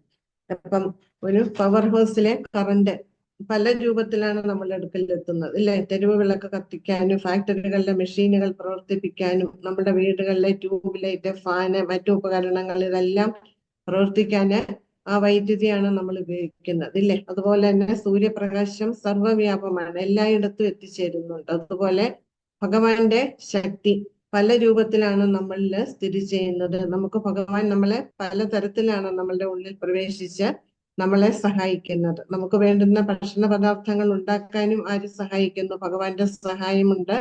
അത് പാകം ചെയ്യാനുള്ള അഗ്നിയുടെ രൂപത്തിൽ ഭഗവാൻ നമ്മളെ സഹായിക്കുന്നു. നമ്മൾ കഴിക്കുന്ന ഭക്ഷണത്തെ ദഹിപ്പിക്കാൻ ആവശ്യമായ ജഠരാഗ്നി, ആ ദഹന രസം, ആ എൻസൈമിന്റെ രൂപത്തിലും ഭഗവാൻ തന്നെയാണ് നമ്മളുടെ ഉള്ളില് പ്രവേശിച്ചിട്ട് അതിനെ സഹായിക്കുന്നത്. അങ്ങനെ എന്തിനും ഏതിലും നമ്മളോടൊപ്പം ഭഗവാനുണ്ട്. പല രൂപത്തില് പല ഭാവത്തിലാണ് ഭഗവാൻ നമ്മളുടെ കൂടെ നിലകൊള്ളുന്നത്. അപ്പൊ ഇതിൽ നിന്ന് നമുക്കൊരു കാര്യം വ്യക്തമാണ്, നമ്മളെ ജീവാത്മാക്കൾക്ക് ഒന്നിനും കഴിവില്ല എന്ന് നമ്മൾ മനസ്സിലാക്കണം. സ്വന്തമായിട്ട് നമുക്കിവിടെ നിലനിൽക്കാന് സാധിക്കില്ല.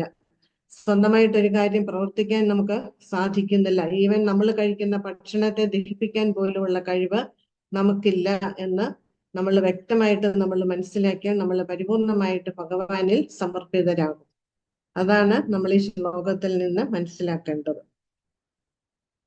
ഇപ്പൊ നമ്മള് കഴിക്കുന്ന ഭക്ഷണത്തെ ദഹിപ്പിക്കാൻ ആവശ്യമായ ജഠരാഗ്നി ഭഗവാനാണ്. ആ ജഠരാഗ്നി ശരിയായ രീതിയിൽ പ്രവർത്തിച്ചില്ലെങ്കിൽ നമ്മളുടെ ദഹന പ്രക്രിയ ശരിയായ രീതിയിൽ നടക്കില്ല. അപ്പോൾ നമുക്ക് പലതരത്തിലുള്ള അസുഖങ്ങള് നമ്മളുടെ ശരീരത്തിന്, ഉദരത്തിന് ഉണ്ടാവുന്നു. അപ്പം അതിന് നമ്മൾ ചികിത്സ തേടേണ്ടി വരും. അപ്പൊ ഇങ്ങനെ ആ അഗ്നി എന്ന് പറയുന്നത് പരമപുരുഷന്റെ പ്രതിനിധിയാണെന്നാണ് ഇവിടെ പറയുന്നത്. അപ്പം ആഹാര വസ്തുക്കളെ എല്ലാം ദഹിപ്പിക്കാൻ ഭഗവാന്റെ സഹായം വേണം. ഭക്ഷണ പ്രക്രിയയിൽ കൂടി ജീവാത്മാവിന് അതിനു പോലുമുള്ള കഴിവ് അല്ലെങ്കിൽ അതിനു പോലുമുള്ള സ്വാതന്ത്ര്യം നമുക്കില്ല എന്നുള്ള ഒരു ബോധം നമ്മളിൽ ഉണ്ടാവണം. അപ്പൊ പരമപുരുഷൻ തന്നെയാണ് ഈ ഭക്ഷണ പദാർത്ഥങ്ങളെ സൃഷ്ടിക്കുകയും അവയെ ദഹിപ്പിക്കുകയും ചെയ്യുന്നത്. ആ ഭഗവാന്റെ കരുണ കൊണ്ടാണ് നമ്മൾ ഈ സൃഷ്ടിയിൽ നമ്മൾ ജീവിച്ചു പോകുന്നത് എന്നുള്ള വ്യക്തമായിട്ടുള്ള ഒരു ധാരണ നമ്മളിൽ ഉണ്ടാവണം. അങ്ങനെ ഭഗവാൻ ശബ്ദത്തിന്റെ രൂപത്തില്, ശരീരത്തിന്റെ ഉള്ളിലും വായുവിലും ദഹന രസത്തിന്റെ രൂപത്തിലും ഒക്കെ നമ്മളുടെ ഉള്ളില് വാണരുളുന്നുണ്ട്. അപ്പൊ നമ്മൾ കഴിക്കുന്ന ഭക്ഷണ പദാർത്ഥങ്ങൾ എന്ന് പറയുന്നത് 4 തരത്തിലാണ്. വിഴുങ്ങുന്നതുണ്ട്, ചവച്ച് ഇറക്കേണ്ടവയുണ്ട്, നക്കി കഴിക്കേണ്ടവയുണ്ട്, വലിച്ചൂറ്റി കുടിക്കേണ്ടവയുണ്ട്. ഇതിനെ എല്ലാം ദഹിപ്പിക്കുന്ന ദഹന രസം, ആ ശക്തി എന്ന് പറയുന്നത് ഭഗവാനാണ് എന്ന് നമ്മൾ മനസ്സിലാക്കണം. സർവസ്യ ചാഹം ഹൃദി സന്നിവിഷ്ടോ മത്ത സ്മൃതിജ്ഞാനമപോഹനം ച വേദൈശ്ച സർവൈരഹമേവ വേദ്യോ വേദാന്തകൃത് വേദവിദേവ ചാഹം. അങ്ങനെ ഇനിയും നമ്മളുടെ ഓർമ്മശക്തി, ബുദ്ധിശക്തി, ജ്ഞാനം ഇതെല്ലാം തരുന്നത് ആരാണ്? ഭഗവാനാണ്. നമ്മളിത് പലതവണ കേട്ടിട്ടുള്ള ശ്ലോകമാണ് ഇല്ലേ, നമുക്ക് സുപരിചിതമാണ് ഈ ശ്ലോകം. അപ്പം ഭഗവാനാണ് നമുക്ക് എല്ലാ രൂപത്തിലും നമുക്ക് ഓർമ്മശക്തി, ബുദ്ധിശക്തി ഇതെല്ലാം തരുന്നത് ഭഗവാനാണ്. പക്ഷെ നമ്മളുടെ മുജ്ജന്മ പ്രാരബ്ധത്തിനനുസരിച്ചിട്ടാണ് നമുക്ക് ബുദ്ധിശക്തി, ജ്ഞാനം, ഓർമ്മ ഇതെല്ലാം കിട്ടുന്നത്. ചിലർക്ക് ബുദ്ധി കൂടുതലാവാം, ചിലർക്ക് ഓർമ്മശക്തി കൂടുതലാവാം. ഇതിനൊന്നും നമ്മള് ഭഗവാനെ പഴിചാരിയിട്ട് കാര്യമില്ല. നമ്മളുടെ മുജ്ജന്മ ഫലങ്ങൾക്കനുസരിച്ചിട്ടാണ് നമ്മൾ പാപപുണ്യങ്ങൾ അനുഭവിക്കുന്നത് പോലെ നമ്മളുടെ ബുദ്ധിശക്തിയും ഓർമ്മശക്തിയും ഇതെല്ലാം അറിവും തരുന്നത് ഭഗവാനാണ്. അപ്പം നമ്മൾ എന്താ ചെയ്യേണ്ടത്? അങ്ങനെയുള്ള ഭഗവാന്റെ തൃപ്പാദങ്ങളിൽ നമ്മൾ അഭയം പ്രാപിച്ച് ഭഗവാനോട് അപേക്ഷിക്കുക. എന്തപേക്ഷിക്കണം? ഭീഷ്മ പിതാമഹൻ ചെയ്തതുപോലെ. ഭീഷ്മ പിതാമഹൻ ആ തലത്തിൽ സ്ഥിതി ചെയ്യുന്ന വ്യക്തിയാണ്. അതുകൊണ്ട് അന്തിമ നിമിഷത്തിലെ ഭഗവാനെ കണ്ടുകൊണ്ട് തന്റെ പത്നിയാകുന്ന മതിയെ, ബുദ്ധിയെ ഭഗവാന്റെ തൃപ്പാദത്തിൽ സമർപ്പിച്ച് ശരീരം ത്യജിക്കാന് പിതാമഹന് സാധിച്ചു. പക്ഷെ നമ്മൾ ആ തലത്തിൽ എത്തിയിട്ടില്ല. നമ്മൾ ഭക്തിയില് കാലിൽ കുത്തിയിട്ടേ ഉള്ളൂ. അപ്പം നമ്മൾ ഭഗവാനോട് അപേക്ഷിക്കാം. നമ്മുടെ ബുദ്ധിയെ ഭഗവാന്റെ തൃപ്പാദങ്ങളിൽ സമർപ്പിക്കാൻ നമുക്ക് ഭഗവാന്റെ സഹായം ആവശ്യമാണ്, ഭഗവാന്റെ കൃപ ആവശ്യമാണ്. അത് തന്ന് നമ്മളെ അനുഗ്രഹിക്കണമെന്ന് നമ്മൾ എപ്പോഴും ഭഗവാനോട് നമ്മൾ അപേക്ഷിക്കണം. അതാണ് നമ്മളെ ജീവാത്മാക്കള് ചെയ്യേണ്ടത്. അങ്ങനെ നമ്മൾ ഭഗവാന്റെ സേവനത്തിൽ നമ്മൾ എപ്പോഴും വ്യാപൃതരാവണം. അങ്ങനെ നമുക്ക് ഈ ത്രിഗുണങ്ങളാണ് നമ്മളെ ഇവിടെ പിടിച്ചു നിർത്തുന്നത്. ആ ബന്ധനത്തിലാണ് നമ്മൾ പെട്ടിരിക്കുന്നത്. അപ്പം ത്രിഗുണങ്ങളെ അതിക്രമിക്കണമെങ്കിൽ നമുക്ക് ഭഗവാന്റെ കൃപ വേണം. ഭഗവാന്റെ കൃപയില്ലാതെ നമുക്കതിന് പുറത്ത് കടക്കാന് സാധിക്കില്ല. അപ്പം ആ കൃപയ്ക്ക് വേണ്ടി നമ്മൾ യാചിച്ച് നമ്മൾ ഈ ഭൗതികതയ്ക്ക് അപ്പുറം കടക്കണം. അങ്ങനെ നമുക്ക് ഈ ഭൗതികതയുടെ വിരക്തി കൈവരിക്കണം. ആ വിരക്തി വന്നെങ്കിൽ മാത്രമേ നമുക്ക് ഭഗവത് പ്രാപ്തി കിട്ടുള്ളൂ. മാം ചെയ്യോ വ്യഭിചാരേണ ഭക്തിയോഗേന സേവത സഗുണാൻ സമതീതേറ്റാൻ ബ്രഹ്മഭൂയായ കൽപ്പതേ. നമ്മൾ അതിന് എന്ത് ചെയ്യണം? അവ്യഭിചാരിണി ഭക്തി പരിശീലിക്കണം. നമ്മൾ കഴിഞ്ഞ ക്ലാസ്സിൽ അത് മനസ്സിലാക്കിയതാണ്. എന്താണ് അവ്യഭിചാരിണി ഭക്തി? അതായത് അനന്യഭക്തി, ഭഗവാനെ മാത്രം കേന്ദ്രമാക്കിക്കൊണ്ട് നമ്മളുടെ മനസ്സും ബുദ്ധിയും ഭഗവാനിലെ പരിപൂർണമായിട്ട് സമർപ്പിച്ചുകൊണ്ട് നമ്മൾ ഭക്തിയുടെ സേവനം ചെയ്യുക.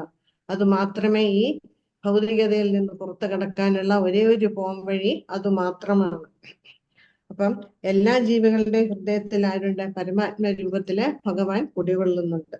അങ്ങനെയുള്ള ഭഗവാനാണ് നമുക്ക് സ്മരണയും ജ്ഞാനവും മറവിയും എല്ലാം തരുന്നത്. എല്ലാ വേദങ്ങളിലൂടെയും അറിയേണ്ടത് ആരെയാണ്? ഭഗവാനെയാണ്. ആ വേദാന്തം ഉണ്ടാക്കിയതും ആരാണ്? ഭഗവാനാണ്. അപ്പൊ വേദങ്ങളെ അറിയുന്നതും ആരാണ്? ഭഗവാനാണ്. അപ്പൊ അങ്ങനെ നല്ലതും ചീത്തയുമായിട്ടുള്ള എല്ലാ കർമ്മങ്ങൾക്കും ആ നമ്മൾ ചെയ്യുന്ന എല്ലാ കർമ്മത്തിനും അനുസരിച്ചിട്ടാണ് നമുക്ക് ഫലം കിട്ടുന്നത്. ആ ഫലത്തിന് കാരണക്കാരനാരാണ്? ഭഗവാനാണ്. അപ്പൊ അങ്ങനെ എല്ലാ പ്രവൃത്തികളും ഭഗവാനിൽ നിന്നാണ് തുടങ്ങുന്നത്. അപ്പൊ നമ്മളുടെ മുജ്ജന്മത്തിലുള്ള എല്ലാ പ്രവൃത്തികൾക്കും സാക്ഷി ആരാണ്? ഭഗവാനാണ്. നമുക്കതൊന്നും ഓർമ്മയില്ല. അർജുനൻ പറയുന്നുണ്ട് ഭഗവാനുണ്ട്, അല്ലെ? ഭഗവാൻ അർജുനനോട് പറയുന്നുണ്ട്, നീ ഞാനും പല ജന്മങ്ങളായിട്ട് ഉണ്ടായിരുന്നു, പക്ഷെ നിനക്കതൊന്നും ഓർമ്മയില്ല, എനിക്കതെല്ലാം ഓർമ്മയുണ്ട്. കാരണം എന്താണ്? നമുക്ക് ഓരോ ജന്മം എടുക്കേണ്ടി വരുമ്പോൾ നമുക്ക് ഓരോ ശരീരമാണ് കിട്ടുന്നത്. അപ്പം ആ ജന്മങ്ങളില് നമ്മൾ എന്താണ് ചെയ്തതെന്ന് നമുക്ക് ഓർമ്മ കിട്ടുന്നില്ല. പക്ഷെ ഭഗവാന് നമ്മളെ പോലെ ഓരോ ജന്മം എടുക്കേണ്ടി വരുന്നില്ല. ഭഗവാൻ അജനാണ്, ജനനം മരണങ്ങൾ ഇല്ലാത്തവനാണ്. അതുകൊണ്ട് എല്ലാ ജീവാത്മാക്കളുടെയും, അത് ഏത് തരത്തിൽപ്പെട്ട ജീവാത്മാവായാലും ശരി, എല്ലാ ജീവാത്മാക്കളുടെയും ഓരോ കാര്യങ്ങളും അതിസൂക്ഷ്മമായിട്ട് ഭഗവാന് മനസ്സിലാക്കാനും സാധിക്കും. കാരണം എല്ലാ ജീവാത്മാക്കളുടെയും പ്രവൃത്തികൾക്ക് സാക്ഷി ആരാണ്? ഭഗവാനാണ്.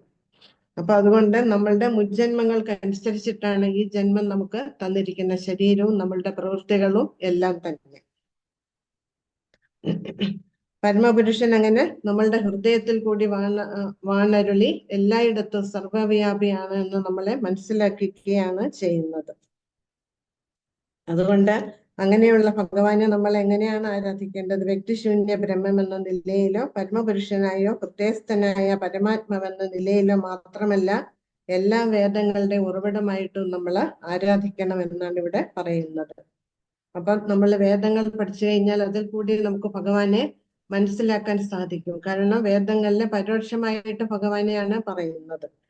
നമുക്കറിയാം വ്യാസദേവൻ എന്ന് പറയുന്നത് ഭഗവാന്റെ അംശാവതാരമാണ്. ആ വ്യാസദേവനാണ് വേദങ്ങൾ പകുത്തത്. നമുക്ക് വേദാന്തം, അതായത് വേദാന്തങ്ങളുടെ സാരസർവസ്വമായ ശ്രീമദ് ഭാഗവതവും തന്നത് ആരാണ്? വ്യാസദേവനാണ്.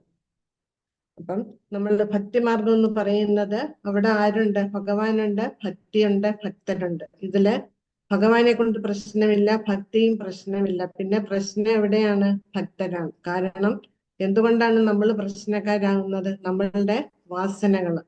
നമ്മൾ എത്രയൊക്കെ ഭഗവാനെ കുറിച്ച് മനസ്സിലാക്കിയാലും നമ്മളുടെ ഉള്ളിലുള്ള ആസക്തി നമ്മൾ ഉപേക്ഷിക്കാന് സാധിക്കുന്നില്ല നമുക്ക്. അതാണ് പ്രശ്നത്തിന്റെ തുടക്കവും ഒടുക്കവും എല്ലാം ഈ ആസക്തിയാണ്. ഈ ആസക്തി കാരണമാണ് നമ്മൾ ഇവിടെ കെട്ടപ്പെട്ടിരിക്കുന്നത്.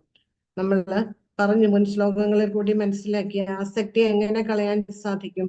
അനാസക്തസ്യ വിഷയം, നമ്മളെ വിഷയാസക്തിയെ നമ്മൾ ഉപേക്ഷിക്കണം. നമുക്ക് എല്ലാത്തിനോടും എന്ത് വരണം? വിരക്തി വരണം. എങ്കിൽ മാത്രമേ ആ വിരക്തിയാകുന്ന വാളുകൊണ്ട് വേണം നമ്മൾ ആസക്തിയാകുന്ന വേരിനെ, അത് ദൃഢമാണ്. നമ്മളുടെ ഉള്ളിൽ ജന്മജന്മാന്തരങ്ങളായിട്ട് നമ്മൾ കൊണ്ടുവന്നിരിക്കുന്നതാണ് ആഗ്രഹങ്ങൾ, പൂർത്തീകരിക്കാത്ത മോഹങ്ങൾ. ഇങ്ങനെ ബാലൻസ് കിടന്ന് അത് ഓരോ ശരീരം എടുക്കാൻ നമ്മളെ പ്രേരിപ്പിക്കുകയാണ് ചെയ്യുന്നത്.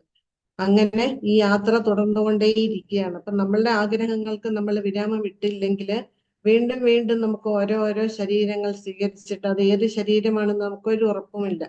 മനുഷ്യ ശരീരം കിട്ടിയാലായി, അത്രേ ഉള്ളൂ.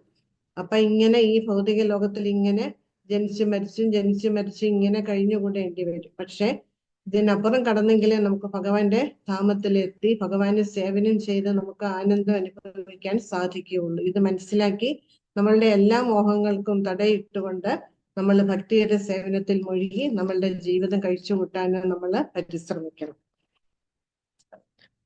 അപ്പൊ ഭഗവാനാണ് ജീവാത്മാക്കളുടെ ജ്ഞാനത്തിനും എല്ലാം കാരണക്കാരനെന്ന് നമ്മൾ മനസ്സിലാക്കണം. പക്ഷെ ഭഗവാനെ മനസ്സിലാക്കുന്നതിന് വേണ്ടിയിട്ടുള്ള എല്ലാ വഴികളും ഭഗവാൻ നമുക്ക് ഈ സൃഷ്ടിയിൽ തന്നിട്ടുണ്ട്. നമുക്ക് ആസ്വദിക്കാനുള്ള സാഹചര്യങ്ങൾ ഒരുക്കുന്നത് പോലെ നമ്മൾ ഇതിനൊക്കെ വിരക്തി കൈവരിച്ചിട്ട് ഭഗവാനിലേക്ക് എത്തിച്ചേരേണ്ട എല്ലാ തരത്തിലുള്ള മാർഗങ്ങളും നമുക്ക് തരുന്നുണ്ട്. നമ്മൾ ഇത് മനസ്സിലാക്കി പ്രവർത്തിക്കുകയാണെങ്കിൽ നമുക്ക് തീർച്ചയായിട്ടും ഇതിനപ്പുറം കടക്കാന് നമുക്ക് സാധിക്കും. ബദ്ധനായ ജീവാത്മാവിന്റെ വിമോചനത്തിന് വേണ്ട ഭക്ഷ്യവിഭവങ്ങൾ സൃഷ്ടിക്കുകയും അവയെ ഉദരാജ്ഞയാൽ ദഹിപ്പിക്കാൻ സഹായിക്കുകയും ചെയ്യുന്നു. ഈ 2-3 ലൈൻ വളരെ പ്രധാനപ്പെട്ടതാണ്. ഇതിലെ ഭഗവാന്റെ മഹത്വത്തെ കുറിച്ചിട്ടാണ് പറയുന്നത്. നമ്മളുടെ എല്ലാ പ്രവർത്തനങ്ങൾക്ക് സാക്ഷിയാണ് ആര്യ ഭഗവാൻ. വേദസ്വരൂപിയായും ഗീതോപദേഷ്ടാവായ ശ്രീകൃഷ്ണ ഭഗവാനായും ജ്ഞാനപ്രദാനം തുടർന്നു പോരുന്നു. അത്രയ്ക്കും പരിപൂർണനാണ് ആര്യ ഭഗവാൻ എന്ന് പറയുന്നത്. ബദ്ധനായ ജീവാത്മാവിന് പരമ ആരാധ്യനാരാണ്? ഇങ്ങനെയുള്ള സർവശ്രേഷ്ഠനും കരുണാശാലിയുമായിട്ടുള്ള ആ പരമപുരുഷൻ തന്നെയാണ്. നമ്മൾ ഇതൊന്നും മനസ്സിലാക്കാതെ എന്താ ചെയ്യുന്നത്? നമ്മളുടെ ആഗ്രഹ പൂർത്തീകരണത്തിന് വേണ്ടിയിട്ട് നമ്മൾ വേദങ്ങളിലെ കർമ്മകാണ്ഡങ്ങളിൽ പറയുന്ന എല്ലാ പ്രവൃത്തികളും അനുഷ്ഠിക്കുകയാണ് ചെയ്യുന്നത്. നമുക്ക് അതിനനുസരിച്ചിട്ടുള്ള അപ്പൊ വേദങ്ങളിൽ കൂടി പോയാലും നമുക്ക് അതിന്റെ ഫലം തരുന്നത് ആരാണ്? ഭഗവാൻ തന്നെയാണ്. ഭഗവാൻ പറയുന്നുണ്ട് 7-ാം അധ്യായത്തിൽ, എല്ലാ ദേവീ ദേവന്മാരുടെ പിന്നാലെ പോകുന്ന ജീവാത്മാക്കളുടെ ആഗ്രഹ പൂർത്തീകരണത്തിന് വേണ്ടുന്ന എല്ലാം തരുന്നതും പരോക്ഷമായിട്ട് ആര് തന്നെയാണ്? ഭഗവാൻ തന്നെയാണ് എന്ന് പറയുന്നുണ്ട്. അവരെ ഇൻഡയറക്റ്റ് ആയിട്ടും ആരെയാണ് ആരാധിക്കുന്നത്? ഭഗവാനെയാണ്. അപ്പം അങ്ങനെയുള്ള ഭഗവാനെ നമ്മൾ മനസ്സിലാക്കാൻ ശ്രമിക്കുന്നതല്ലേ ഏറ്റവും ഉചിതം. ഏത് വഴി കൂടി പോയാലും ഭഗവാൻ ഒരു പിണക്കവുമില്ല. ഭഗവാനറിയാം ആ ജീവാത്മാവ് അവസാനം എന്നിൽ തന്നെ എത്തിച്ചേരുമെന്ന് ഭഗവാന് നല്ല ഉറപ്പുണ്ട്. അതുകൊണ്ട്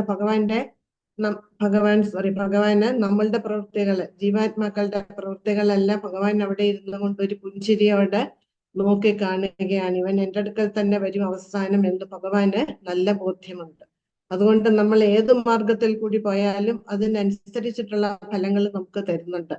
അപ്പൊ അങ്ങനെ നമ്മൾ എന്ത് ചെയ്യണം? അതിലൊക്കെ വിരക്തി കൈവരിച്ചിട്ട് നമ്മൾ ഭഗവാന്റെ ഭക്തിയുടെ സേവനത്തിന്റെ പാതയിലേക്ക് തന്നെ നമ്മൾ അവസാനം തിരിച്ചു വരും. അതായത് വേദങ്ങൾ പഠിച്ചാലും വേദാന്തങ്ങൾ മനസ്സിലാക്കിയാലും എല്ലാം നമ്മൾ എത്തുന്നത് എവിടെയാണ്? ഭഗവാനിലാണ് എന്ന് നമുക്ക് അവസാനം ബോധ്യം വരും. അതായത് നമ്മളിപ്പോ ഒരു ഭക്ഷണ പദാർത്ഥം നമ്മൾ തുടർച്ചയായിട്ട് കഴിക്കുകയാണെങ്കിൽ നമുക്കതിനോടൊരു വിരക്തി വരും, വെറുപ്പ് വരും. പിന്നെ അത് കാണുമ്പോഴേ നമ്മൾ മുഖം തിരിക്കും. അതുപോലെയാണ് വേദങ്ങളിലെ കർമ്മകാണ്ഡങ്ങളിലൂടെയൊക്കെ പോയി കഴിഞ്ഞാൽ നമുക്ക് ആഗ്രഹ പൂർത്തീകരണം വരും. കുറച്ച് കഴിയുമ്പോൾ അതിനോട് നമുക്ക് വെറുപ്പ് വരും. അങ്ങനെ നമ്മളുടെ യഥാർത്ഥ സ്ഥിതിയെ കുറിച്ച് അന്വേഷിക്കാൻ നമ്മൾ പരിശ്രമിച്ചു തുടങ്ങും. നമ്മൾ ആരാണ്, എന്താണ്, എങ്ങനെയാണ് നമുക്ക് ഇതെല്ലാം തരുന്ന ആ ശക്തിയെ നമുക്ക് എങ്ങനെ പ്രാപിക്കാൻ കഴിയും എന്നുള്ള ഒരു ചിന്ത നമ്മളുടെ ഉള്ളിൽ ഉടലെടുക്കും. പിന്നെ നമ്മളുടെ അന്വേഷണം ആ വഴിക്കാകും. എന്തുകൊണ്ടാണ് നമ്മൾ ഈ ഭൗതികതയിൽ പെട്ടുപോയത്, എന്തുകൊണ്ടാണ് ഇങ്ങനെ ജനന മരണത്തിൽ പെടേണ്ടി വന്നത് എന്നൊക്കെ നമ്മൾ ചിന്തിച്ച്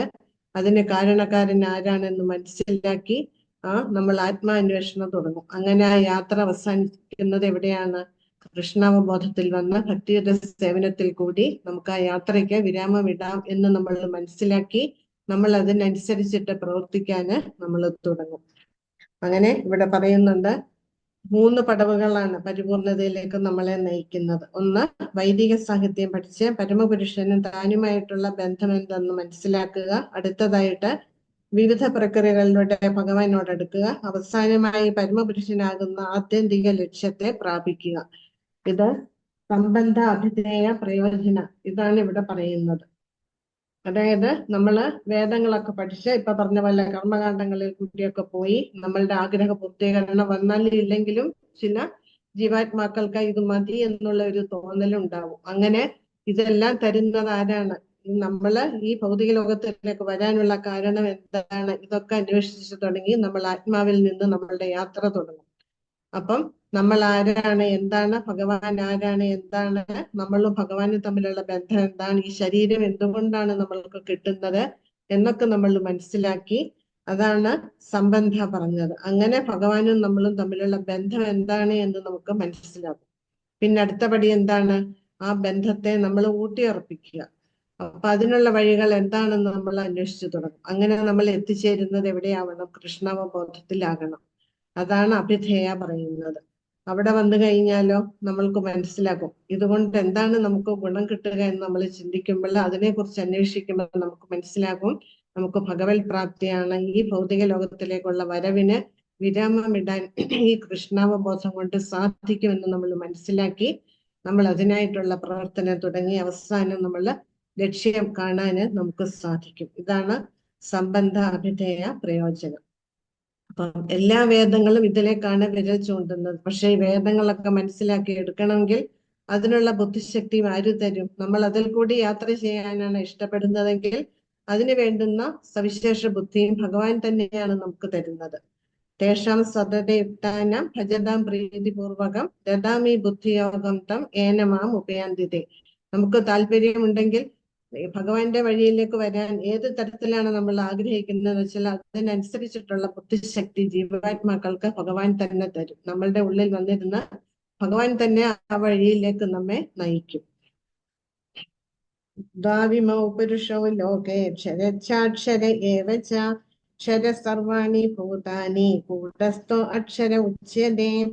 ഈ 16, 17, 18 ശ്ലോകങ്ങള് വേദാന്തത്തിന്റെ സാരമാണ്. ഈ ശ്ലോകങ്ങൾ ഭഗവാൻ തന്നെയാണ്. ഭഗവാന്റെ ബുദ്ധി നോക്കൂ, ഭഗവാൻ തന്നെ ആ വേദാന്തത്തെ ചുരുക്കി 3 ശ്ലോകങ്ങളിലായിട്ട് നമുക്ക് പറഞ്ഞു തരികയാണ് ചെയ്യുന്നത്. ഇവിടെ പറയുന്നുണ്ട് ക്ഷരം അക്ഷരം, അതായത് പുരുഷന്മാര് 2 തരത്തിലുണ്ട്. ക്ഷരം എന്ന് പറഞ്ഞാല് തെറ്റുപറ്റാവുന്നത്, അക്ഷരം എന്ന് പറഞ്ഞാല് തെറ്റുപറ്റാത്തത്. അതായത് തെറ്റുപറ്റുന്നത് ആർക്കാണ്? നമുക്കാണ്, ബദ്ധാത്മാക്കൾക്കാണ്. ഇല്ലേ? ഭഗവത്ഗീതയുടെ അവതാരികയിലെ മനുഷ്യന് പറ്റാവുന്ന 4 ന്യൂനതകളെ കുറിച്ച് പറയുന്നുണ്ട്. അതില് തെറ്റുപറ്റാനുള്ള കഴിവ് മനുഷ്യർക്കുണ്ട്, അതും പറയുന്നുണ്ട്.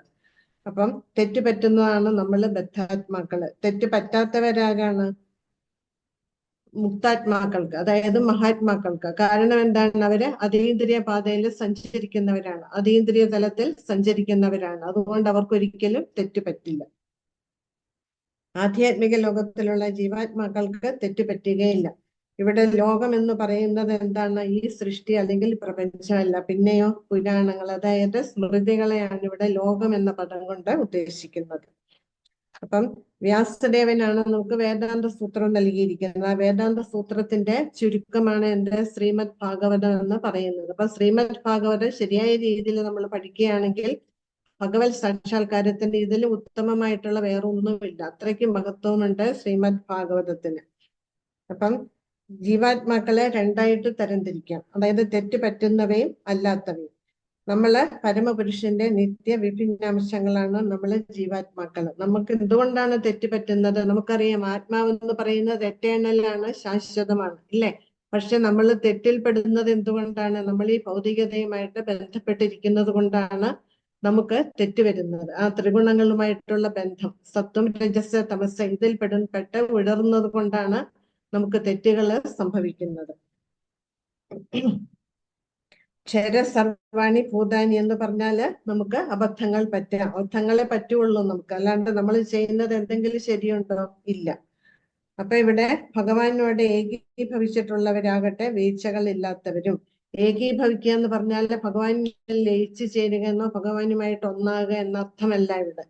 അതായത് അവര് ഭഗവത് പ്രാപ്തി, ഭഗവത് സാക്ഷാത്കാരം ലഭിച്ചിട്ടുള്ള ആത്മാക്കളെ, അതായത് ജീവാത്മാക്കള് 2 തരത്തിലുണ്ട്. നിത്യബദ്ധരുണ്ട്, നിത്യസിദ്ധരുണ്ട്. നമ്മളൊക്കെ നിത്യബദ്ധരാണ്. നമ്മളൊക്കെ എത്ര ഒക്കെ പറഞ്ഞാലും കേട്ടാലും നമ്മൾ ഇതിൽ നിന്ന് പുറത്ത് കടക്കില്ല എന്ന് ശപഥം ചെയ്തിരിക്കുന്നവരാണ്.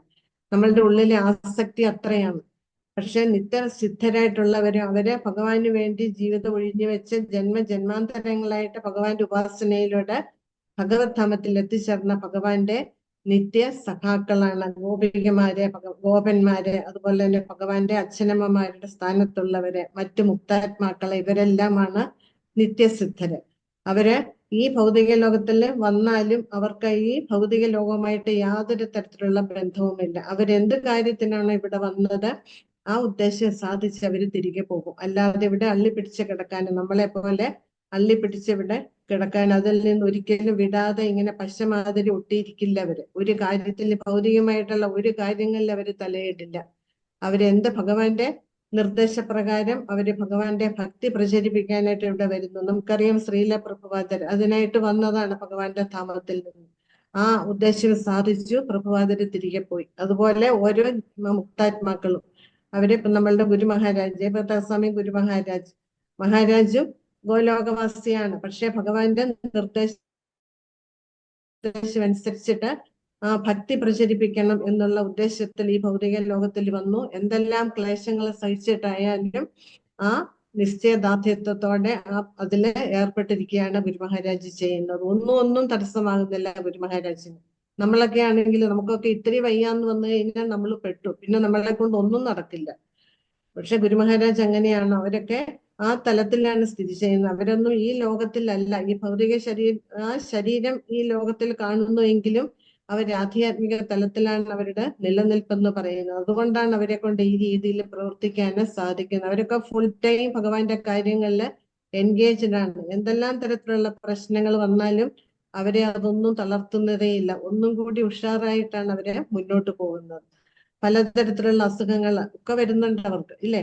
പക്ഷെ അതൊക്കെ എന്തിനു വേണ്ടിയിട്ടാണ്? നമ്മൾക്ക് വേണ്ടിയിട്ടാണ്. നമ്മളെ പോലുള്ള പരിതാത്മാക്കൾക്ക് അവരെ സേവിക്കാനുള്ള അവസരം തരികയാണ്. അവർക്കൊക്കെ രോഗങ്ങൾ വരുന്നതെന്ന് വെച്ചാല് നമ്മളെ പോലെയുള്ള പരിതാത്മാക്കൾക്ക് അവർക്ക് സേവനം ചെയ്യാനുള്ള അവസരം നമ്മൾക്ക് തരികയാണ്. അങ്ങനെയെങ്കിലും നമ്മളുടെ പാപങ്ങൾ ഇല്ലാതാവട്ടെ എന്നുള്ള കരുണ അവർ നമ്മളോട് കാണിക്കുന്നത്. ശ്രീല പ്രഭുപാദരും അത് തന്നെ ചെയ്തു. നമുക്കറിയാം നരോത്തം ദാസ് ഠാക്കൂർ, അതുപോലെ തന്നെ മാധവാചാര്യർ, ഇവരുടെയൊക്കെ ഉദാഹരണങ്ങൾ ധാരാളം പേരുണ്ട്. ഇതിൽ 2 പേരുടെ പേരെടുത്തു പറഞ്ഞു എന്നേ ഉള്ളൂ.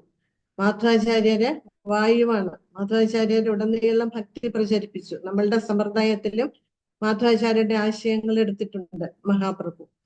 അപ്പൊ ആ മാധവാചാര്യര് അന്തിമ സമയത്ത് അദ്ദേഹം ഈ ലോകം വിട്ടു പോകുന്ന സമയത്ത് പുഷ്പവൃഷ്ടി ഉണ്ടായി. അങ്ങനെ അപ്രത്യക്ഷമാവുകയാണ് ചെയ്തത്. അതുപോലെ നരോത്തം ദാസ് ഠാക്കൂർ കായസ്ഥ വിഭാഗത്തിൽപ്പെട്ട സമ്പന്നനായിട്ടുള്ള ഒരു വ്യക്തിയായിരുന്നു. പക്ഷെ കായസ്ഥ വിഭാഗം എന്ന് പറയുന്നത് ശൂദ്രരാണ്. അതുകൊണ്ട് അദ്ദേഹത്തിന് ധാരാളം അപമാനങ്ങൾ സഹിക്കേണ്ടി വന്നു. അവഗണിച്ചു എല്ലാവരും അദ്ദേഹത്തെ. അദ്ദേഹം ശരിക്കും ആരാണ്? ചെമ്പകമഞ്ചരിയാണ്. ഗോലോകത്തിലെ കൃഷ്ണലീലയിലെ ചെമ്പകമഞ്ചരിയാണ്. അതായത് നമ്മളുടെ രൂപഗോസ്വാമിയാണ് ഏറ്റവും ഉയർന്ന മഞ്ചരി എന്ന് പറയുന്നത്, രൂപമഞ്ചരി. ആ രൂപമഞ്ചരിയെ സഹായിക്കുന്ന ചെമ്പകമഞ്ചരിയാണ് നരോത്തം ദാസ് ഠാക്കൂർ. ആ നരോത്തം ദാസ് ഠാക്കൂർ ഈ ഭൗതിക ലോകത്തിൽ വന്നു. അദ്ദേഹം ധാരാളം കീർത്തനങ്ങൾ എഴുതി ഭക്തി പ്രചരിപ്പിച്ചു. മനോഹരമായിട്ടുള്ള കീർത്തനങ്ങളാണ് നരോത്തം ദാസ് ഠാക്കൂറിൻ്റെത്. അദ്ദേഹം സമാധിയാവുന്ന സമയത്ത് അദ്ദേഹം ശിഷ്യരോട് പറഞ്ഞു, എന്നെ ഗംഗയിലേക്ക് കൊണ്ടുപോവുകയെന്ന്. ഗംഗാ നദിയിൽ കൊണ്ടുവന്നു. അദ്ദേഹം ശിഷ്യരോട് പറഞ്ഞു, നിങ്ങളുടെ കൈകൾ കൊണ്ട് വെള്ളം കോരി എന്നെ കുളിപ്പിക്കാൻ പറഞ്ഞു. അങ്ങനെ ശിഷ്യർ അത് ചെയ്തു. ആ കുളിപ്പിക്കുന്ന സമയത്ത് അദ്ദേഹത്തിന്റെ ശരീരം വെളുത്ത നിറത്തിലാവുകയും ഉരുകി പാല് പോലായി ഗംഗാ നദിയിൽ ലയിച്ചു ചേർന്ന് അങ്ങനെ അദ്ദേഹം സമാധിയാവുകയും ചെയ്ത ഗോലോക പ്രാപ്തി കിട്ടി. പക്ഷെ ഇത് കേട്ടറിഞ്ഞ ആൾക്കാര്, മറ്റുള്ളവര് ഇദ്ദേഹത്തെ അപമാനിച്ചു, പരിഹസിച്ചു. ആ ഗോലോകത്തിൽ പോയ ആ ആത്മാവ് തിരികെ വ്യക്തി രൂപത്തിൽ വന്ന് തന്നെ പരിഹസിച്ചവരുടെ മുൻപില് പ്രകടമാക്കി കാണിച്ചു കൊടുത്തു. ഇതാണ് മഹാത്മാക്കൾ എന്ന് പറയുന്നത്. പക്ഷെ അവരുടെ ലീലകൾ മനസ്സിലാക്കണമെങ്കിൽ നമ്മളെ പോലെയുള്ള ബദ്ധാത്മാക്കൾക്ക് ഒരിക്കലും സാധിക്കില്ല. അവരെന്തിനിവിടെ വരുന്നു, ആ ഉദ്ദേശം സാധിച്ചിട്ട് അവർ തിരികെ അതുപോലെ പോവുകയാണ് ചെയ്യുന്നത്. അപ്പം ഭഗവാൻ ഇതൊക്കെ നമ്മൾക്ക് കാണിച്ചു തരികയാണ് ചെയ്യുന്നത്. നമ്മളും അങ്ങനെ ആരാവണം? നിത്യസിദ്ധരാവണം. അതിന് നമുക്ക് സാധിക്കും. നമ്മൾ ആത്മാർത്ഥമായിട്ട് നമ്മൾ ഭഗവത് ഭക്തിയുടെ സേവനത്തില് ഏർപ്പെടുകയും ഭഗവാന്റെ തിരുനാമം ജപിക്കുകയും ഒക്കെ ചെയ്യുകയാണെങ്കിൽ തീർച്ചയായിട്ടും നമുക്ക് ആ നിത്യസിദ്ധരെന്നുള്ള പദവിയിൽ എത്തിച്ചേരാൻ സാധിക്കും. പരീക്ഷിത്ത് ദശമസ്കന്ധത്തിലെ ശുകദേവ ഗോസ്വാമിയോട് ചോദിക്കുന്നുണ്ട്. അത് ബ്രഹ്മവിമോഹന ലീലയുടെ ഭാഗത്തിലാണെന്നാണ് എൻ്റെ ഓർമ്മ. അപ്പൊ നമ്മൾ ബദ്ധാത്മാക്കൾക്കും ഈ പദവിയിൽ എത്തിച്ചേരാൻ സാധിക്കുമോ എന്ന് ചോദിക്കുന്നുണ്ട്. അപ്പൊ ശുകദേവ ഗോസ്വാമി അതിന് മറുപടി പറയുന്നുണ്ട്, തീർച്ചയായിട്ടും സാധിക്കുമെന്ന്. പക്ഷെ ഭഗവാന്റെ അച്ഛനമ്മമാരാകാൻ നമുക്ക് സാധിക്കില്ല. അത് പെർമനന്റ് പോസ്റ്റാണ്. യശോദമയ്യ, പിന്നെ നന്ദഗോപര്, അവർക്കൊക്കെ സ്ഥിരം സ്ഥാനം കൊടുത്തിരിക്കുന്നതാണ്. പക്ഷെ അച്ഛനമ്മമാരെ പോലെ ആവാൻ നമുക്ക് സാധിക്കും നമ്മൾ ആ രൂപത്തിലാണ് ഭഗവാനെ ആരാധിക്കുന്നതെങ്കിൽ. യഥാമ പ്രപദ്യന്റെ താം തഥൈവ ഭജാമ്യഹം. നമ്മൾ ഏത് രൂപത്തിലാണോ ഭഗവാനെ ആരാധിക്കുന്നത് ആ രൂപത്തിൽ ഭഗവാൻ നമ്മളോട് തിരികെ പ്രതികരിക്കും. അപ്പൊ നമ്മൾ ഉറച്ച ഭക്തിയോടെ വിശ്വാസത്തോടെ നമ്മൾ ഭഗവാനെ ആരാധിക്കുകയാണെങ്കിൽ നമുക്കും നിത്യസിദ്ധരാവാന് നമുക്ക് സാധിക്കും. അതാണ് നമ്മൾ ഈ ശ്ലോകത്തിൽ നിന്നും മനസ്സിലാക്കേണ്ടത്. അപ്പം ബദ്ധാത്മാക്കളും ഉണ്ട്, മുക്താത്മാക്കളും ഉണ്ട്. മുക്താത്മാക്കളൊക്കെ ഈ ഭൗതിക ലോകത്തിൽ സ്ഥിതി ചെയ്താലും അവരാരും ഈ ഭൗതിക തലത്തിലല്ല, അവരൊക്കെ ആധ്യാത്മിക തലത്തിലാണ്. ഈ ഭൗതികതയുമായിട്ട് യാതൊരു ബന്ധവും അവർക്കില്ല എന്ന് നമ്മൾ മനസ്സിലാക്കണം. അവർക്ക് ഭഗവാന് സേവനം ചെയ്യുകയല്ലാണ്ട് അവർക്ക് വേറെ യാതൊരു തരത്തിലുള്ള ഉദ്ദേശങ്ങളുമില്ല. അവരെപ്പോഴും എപ്പോഴും ഭഗവത് സ്മരണയിലാണ്, ആ തലത്തിലാണ് അവര് സ്ഥിതി ചെയ്യുന്നത്. അപ്പൊ നമ്മളൊക്കെ അനാദികളാണ്, ജീവാത്മാക്കൾ അനാദികളാണ്. നമ്മളുടെ പരിപൂർണമായിട്ടും നമ്മളിപ്പം മനസ്സിലാക്കി എന്തിനും ഏതിനും ഭഗവാനെ ആശ്രയിച്ചിട്ടാണ് നമ്മൾ നിലകൊള്ളുന്നത്. നമുക്ക് സ്വതന്ത്രമായിട്ടൊരു നിലനിൽപ്പ് നമുക്കില്ല, അത് ഉണ്ടാവുകയുമില്ല നമുക്ക്. നമ്മള് നിത്യബദ്ധരായത് എന്തുകൊണ്ടാണ്? നമുക്ക് ശരീരം കിട്ടിയത് കൊണ്ടാണ്, ഇല്ലേ? പക്ഷെ ആത്മാക്കൾക്ക് മാറ്റമുണ്ടോ? ഇല്ല. അപ്പം ജനന മരണങ്ങളിലും ഒക്കെ നമ്മൾ പെടുന്നുണ്ടെങ്കിലും ആത്മാവിന് മാറ്റം വരുന്നില്ല, നമ്മളുടെ ശരീരത്തിനാണ് മാറ്റങ്ങൾ വരുന്നത്. ഇത് നമ്മൾ മനസ്സിലാക്കണം. അപ്പൊ മനസ്സും പഞ്ചേന്ദ്രിയങ്ങളുമായുള്ള ബന്ധത്താൽ ജീവസത്തകൾ അസ്ഥിരങ്ങളായ ഭൗതിക ശരീരങ്ങളിൽപ്പെട്ട് ഉഴലുന്നു. അപ്പൊ നമ്മളിവിടെ ബദ്ധരായിരിക്കുന്ന കാലത്തോളം നമുക്ക് ഈ ഭൗതികമായിട്ടുള്ള സമ്പർക്കം കൊണ്ട് നമുക്ക് ശരീരം മാറി മാറി മാറി സ്വീകരിക്കേണ്ടി വരുന്നു. അപ്പം ഭൗതിക പദാർത്ഥങ്ങൾക്ക് മാറ്റങ്ങൾ സംഭവിക്കുന്നത് കൊണ്ട് ജീവസത്തകൾക്ക് മാറ്റങ്ങൾ ഉണ്ടാകുന്നു എന്ന് നമുക്ക് തോന്നിക്കുകയാണ്. ജീവാത്മാവിന് മാറ്റം വരുന്നില്ല, നമ്മുടെ ശരീരത്തിനാണ് മാറ്റം വരുന്നത്. ആധ്യാത്മിക ലോകത്തിൽ ഈ മാറ്റമേ ഉണ്ടാകുന്നില്ല. കാരണം ഭൗതിക ലോകത്തിലെ ശരീരം എന്ന് പറയുന്നത് പദാർത്ഥങ്ങൾ കൊണ്ട് നിർമ്മിതമാണ്. നമുക്കറിയാം 26 എലമെന്റ്സിനെ കുറിച്ച് നമ്മൾ മനസ്സിലാക്കി. പക്ഷെ ആധ്യാത്മിക ലോകത്തിൽ എന്ന് പറയുമ്പോൾ അത് ആധ്യാത്മിക ശരീരമാണ്. ഭഗവാന്റേതുപോലെ തന്നെയുള്ള ശരീരമാണ് അവിടെ ചെല്ലുന്ന മുക്താത്മാക്കൾക്ക് കിട്ടുന്നത്. അപ്പൊ അത് മാറ്റത്തിന് വിധേയമാകുന്നില്ല. ഭൗതിക ശരീരമാണ് മാറ്റത്തിന് വിധേയമാകുന്നത്. അതായത് വളർച്ചയുടെ 6 ഘട്ടങ്ങൾ തരണം ചെയ്യേണ്ടി വരും. ഒരു ശിശുവായിട്ട് ജനിച്ചാൽ അത് വളർന്ന് വലുതായി അവസാനം ജരാനരകൾ ബാധിച്ച് മരണത്തിന് കീഴടങ്ങുകയാണ് ചെയ്യുന്നത്. ഇതെല്ലാം ഭൗതിക ശരീരത്തിന്റെ മാറ്റങ്ങളാണ്. ആധ്യാത്മിക ലോകത്തിൽ ശരീരത്തിന് മാറ്റങ്ങളില്ല, അവിടെ ജനന മരണങ്ങളില്ല. അവിടെ 5 വയസ്സാണെങ്കിൽ എന്നെന്നും 5 വയസ്സായിരിക്കും. അവിടെ ഒരു മാറ്റവും അവിടെ വരുന്നില്ല. അതായത് മാറ്റം വരുന്നത് എവിടെയാണ്? ബ്രഹ്മാവ് മുതലുള്ള അണു വരെയുള്ള ജീവികൾക്കാണ് മാറ്റങ്ങൾ സംഭവിക്കുന്നത്. കാരണം ഭൗതിക ശരീരമാണ് നമുക്കെല്ലാ ജീവാത്മാക്കളും. ബ്രഹ്മാവ് മുതലുള്ളവർക്ക് ഭൗതിക ശരീരമാണ് കിട്ടുന്നത്. അതുകൊണ്ട് മാറ്റങ്ങൾ ഉണ്ടാവുന്നു. ആധ്യാത്മിക ലോകത്തിലാണെങ്കിലോ ജീവാത്മാക്കൾ എന്നും മുക്തന്മാരും ഏകീഭൂതരുമാണ്. അപ്പം മഹാപ്രഭു ഒരു കഥ പറയുന്നുണ്ട്. അതായത് ഒരിക്കൽ ഒരു പണ്ഡിതനായിട്ടുള്ള ഒരു ബ്രാഹ്മണൻ ഉണ്ടായിരുന്നു. അദ്ദേഹത്തിന്റെ പിതാവ് മരണമടഞ്ഞപ്പോൾ ഇദ്ദേഹത്തിന് വളരെ ദുഃഖിതനായി. കാരണം സ്വന്തം അച്ഛനാണ്. എത്ര അറിവുണ്ടെങ്കിലും എത്ര നമ്മൾ വിരക്തി വന്നു എന്ന് പറഞ്ഞാലും നമ്മളുടെ അച്ഛനമ്മമാരുടെ മരണം നമുക്ക് പ്രിയപ്പെട്ടവർ, അച്ഛനമ്മമാരായാലും ആരായാലും പ്രിയപ്പെട്ടവരായാല് നമുക്ക് അല്പം വിഷമം തോന്നും. പക്ഷെ അത് താൽക്കാലികമാണ്, നമുക്ക് പിന്നീട് ബോധ്യമാകും ഇത്രേ ഉള്ളൂ എന്ന്. എങ്കിലും അദ്ദേഹം സങ്കടപ്പെട്ടു. അപ്പൊ അവിടെ സർവജ്ഞൻ എന്ന് പറയുന്ന ഒരു ജ്യോതിഷി അവിടെ വന്നു. അദ്ദേഹത്തെ സമാധാനിപ്പിച്ചിട്ട് പറഞ്ഞു, നീ എന്തിനാണ് ദുഃഖിക്കുന്നത്? നിന്റെ അച്ഛൻ നിനക്ക് വേണ്ടുന്ന നിധി കുഴിച്ചിട്ടിട്ടാണ് പോയിരിക്കുന്നത്. നീ അത് അന്വേഷിച്ച് കണ്ടെത്തി അത് എടുക്കണം, അത്ര മാത്രം. നീ അതിനായിട്ട് പരിശ്രമിക്കൂ. അപ്പൊ പറഞ്ഞു, ഒരു ക്ഷേത്രത്തിനടുത്തുള്ള ഒരു വലിയ വൃക്ഷമുണ്ട്, ആ വൃക്ഷത്തിന്റെ ചുവട്ടിലാണ് ആ നിധി കുഴിച്ചിട്ടിരിക്കുന്നത്. അപ്പൊ അത് വടക്കു ഭാഗത്താണ് കുഴിക്കുന്നതെന്ന് വെച്ചാല് അവിടെ ഭൂതം പ്രത്യക്ഷപ്പെടും, അത് നിനക്ക് ദോഷകരമായി തീരും. പിന്നെ തെക്കു ഭാഗത്താ കുഴിക്കുന്നതെങ്കിൽ അവിടെ സർപ്പം പ്രത്യക്ഷപ്പെടും, ആ സർപ്പം നിന്നെ ദംശിക്കും. പടിഞ്ഞാറ് ഭാഗത്താണെങ്കിൽ തേനീച്ചകള്. ഈ തേനീച്ചകൾ എന്തിനെയാണ് സൂചിപ്പിക്കുന്നത്? കർമ്മകാണ്ഡികള് ആണ് സൂചിപ്പിക്കുന്നത്. അതും നിനക്ക് വേദനാജനകമായിരിക്കും.